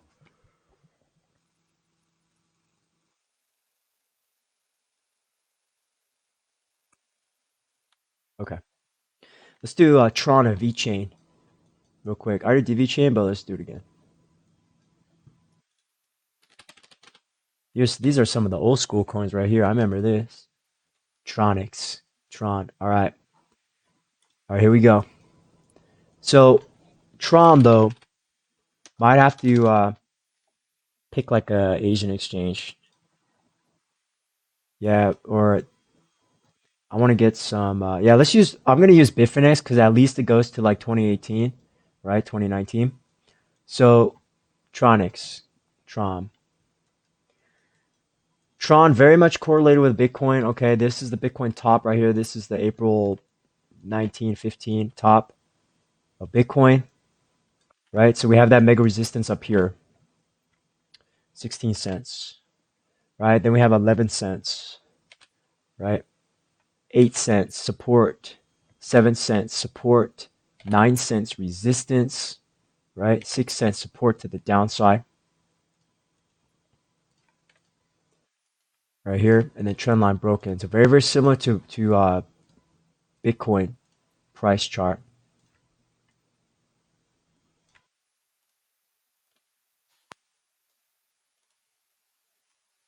right?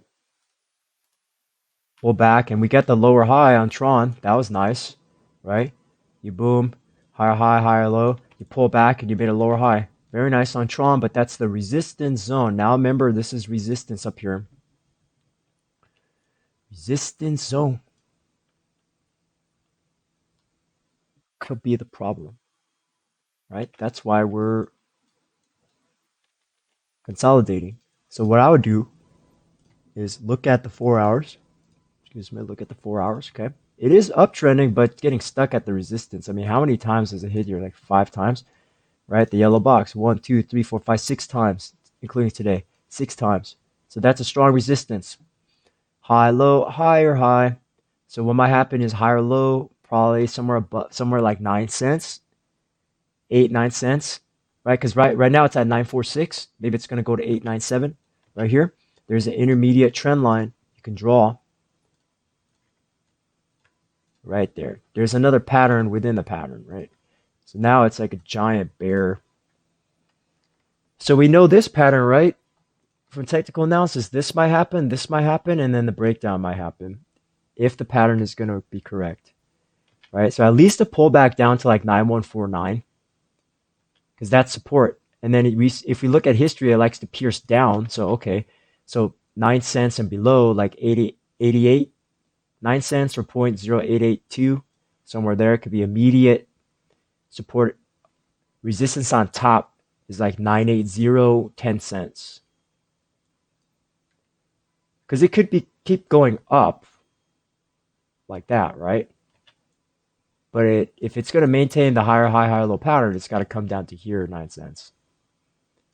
Or more specifically, 9184, right? Before going up. So those are the levels I'll watch out for. Again, the 1 hours, Tron is nice because it actually rallied up. Because Bitcoin like did this and it was kind of weaker and it's like that right now, fizzled out. But Tron actually made a rally because altcoin also is oversold. Right now it's not oversold, so just keep that in mind on the Tron 1 hours. Okay, so those are the levels I would play with Tron. VeChain, we use Binance. So we already did VeChain, so I'll just explain the chart. So it's very similar to Bitcoin, but it topped out a little earlier, and it was very obvious to top out right here, right? Trend line, breakout, okay? Uptrend, and then flash crash. So then now where do we have our resistance and support? Resistance at 16 cents, support at 10 cents. Then the small resistances and support on the inside. Okay, so price action. So VeChain did not have a nice significant bounce like Tron. That's different, right? Lower, low, lower, high, higher, low, lower, high. It's really, really trying to tighten up into this triangle right here. So that's why we can measure the triangle for longer term swing trading. 2% to 9%, the average 6%. 6% would bring us right to 12 cents. 6% breakdown would bring us down to like 1067. Right, so I have to adjust my targets a little bit because the pattern's changing even from when I started the stream. Right, so like these two patterns, I mean these two levels, I'll play that. And then in the 1 hours, 1 hour, it is trying to form a triangle setup, right?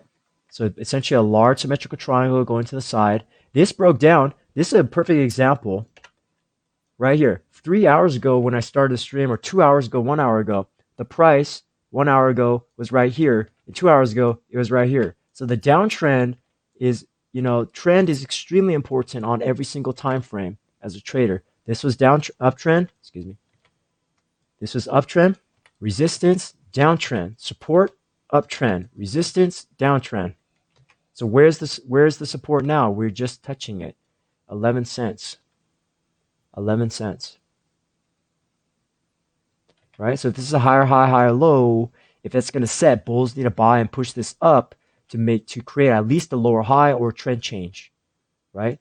The best bullish scenario I have for VeChain is higher high, higher low, and then retest resistance or break out and do this. But that would mean Bitcoin has to rally as well. Okay.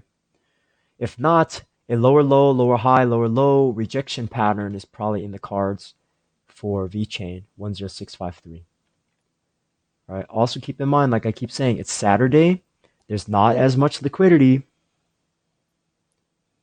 today. Not as much liquidity today. Saturday. All the usual traders, even in the chat, are not here right now. Markets are closed. People usually day traders take the weekends off unless something really crazy happens in Bitcoin, right? Because day traders last night they made their money. Shorts are in control, bots are in control now. So it just the question is for the next 24 to 48 hours, can we hold? Can we hold this trendline support at 11 cents 1114? Can we hold that? Okie dokie. So hope that makes sense in terms of mentally.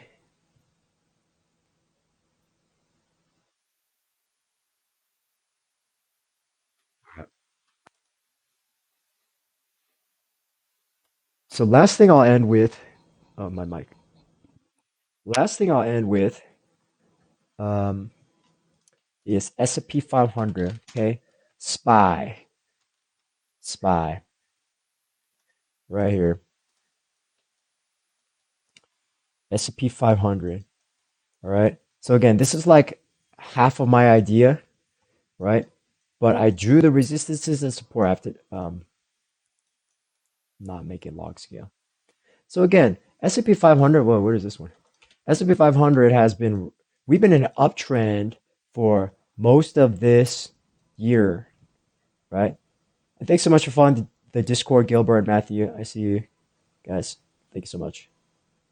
Um, we're in this uptrend, right? Higher high, higher low. We broke out from the all-time highs, 331, and continue to rally beautifully, right? But now we are here. Now we're here. We are still on the upward sloping wedge. This is what investors and Wall Street loves to see. Bull rally on longer term time frames. But again, I did draw this trend line support 1 week ago, showing that this is the downside target. And we are almost there. So to close off this stream, I'm gonna close off with S&P 500 and Bitcoin because that's the two most important indexes and larger term assets that every stock trader investor is always looking at. S&P 500 and Bitcoin, those two, the holy grail of stocks and crypto. That's all we need to think about on index wises, right? For the most part in general. Right? So we're falling back down to support. So if this is support right here in the blue dot on S&P 500, because it's been tested so many times, to be exact, so many times. That's why I drew the trend line and was trying to tell everybody. 1, 2, 3, 4, 5, 6, 7, 8, at least 8, 9 times support on the downside. Then the resistance on the top has been tested 1, 2, 3, 4, 5, 6, 7 times.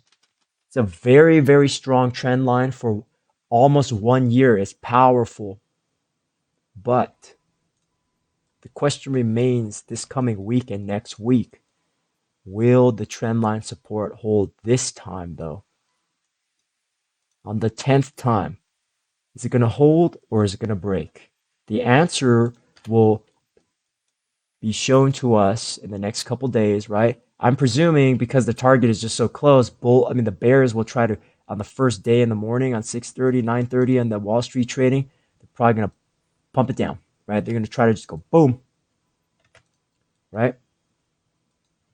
Well, again, um, this is technical analysis, right? So maybe it's my tone of my voice, but I try to remain as neutral as possible because I give bullish green and bearish red, not signals, but scenarios, right?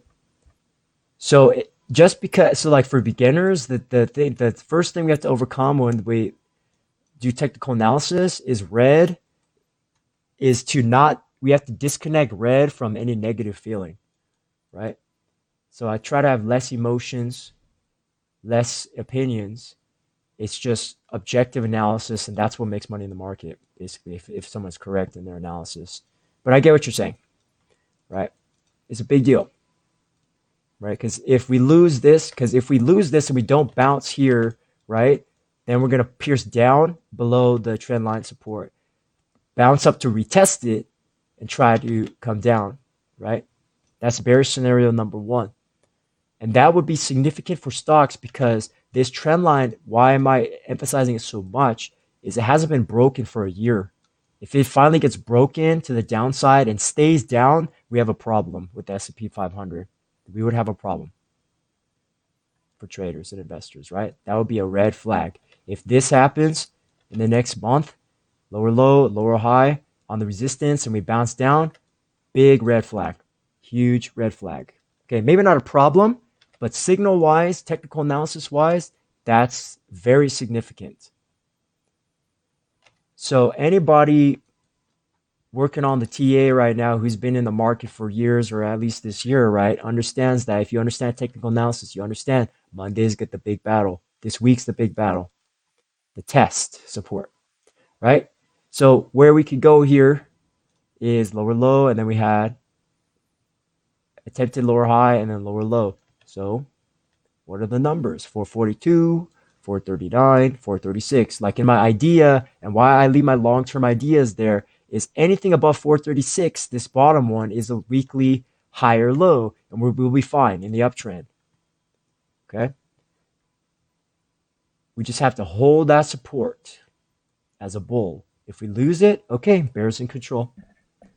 But the most likely scenario when we get very, very large moves like with Bitcoin and S&P 500 is you get a bounce at some point, right? If we hold it, we bounce. If we hold it, we bounce. Hold, we bounce, right? So if we hold this and make like this type of candle or just pierce it down for one day and then have reversal, that's a technical analysis reversal signal, right? If we have this and then this, reversal.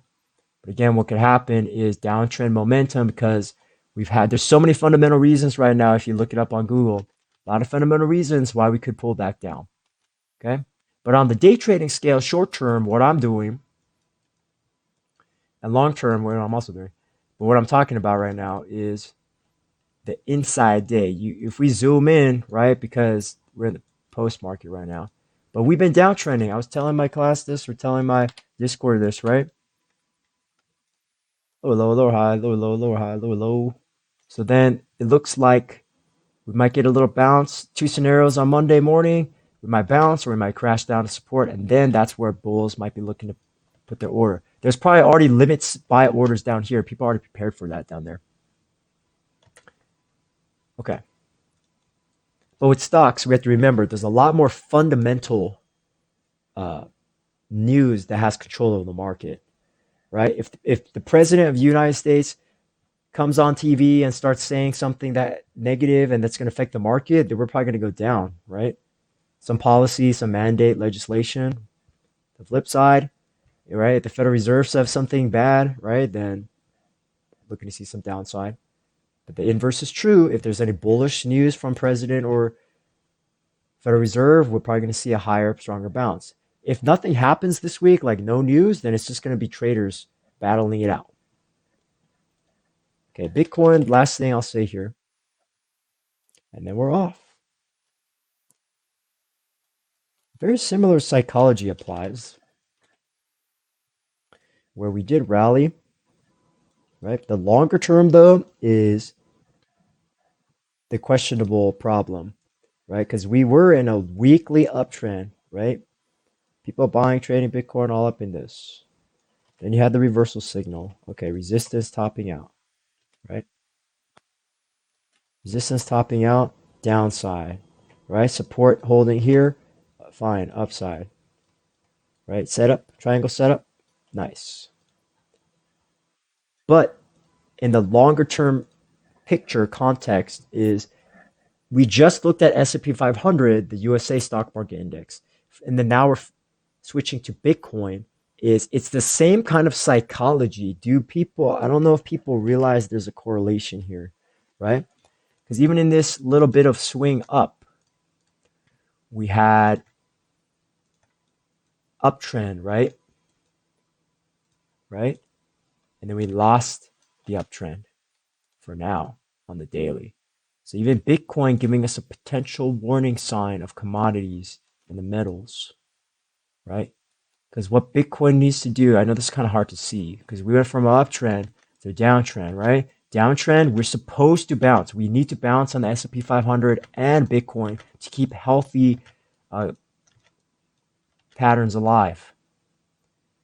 But because we've been rallying for 1 year straight, basically, in the S&P 500, we've been rallying for almost over a month straight on Bitcoin, if we start seeing downside, then there's a problem with Bitcoin, right? Huge yellow flag, huge red flag. Not a huge problem though.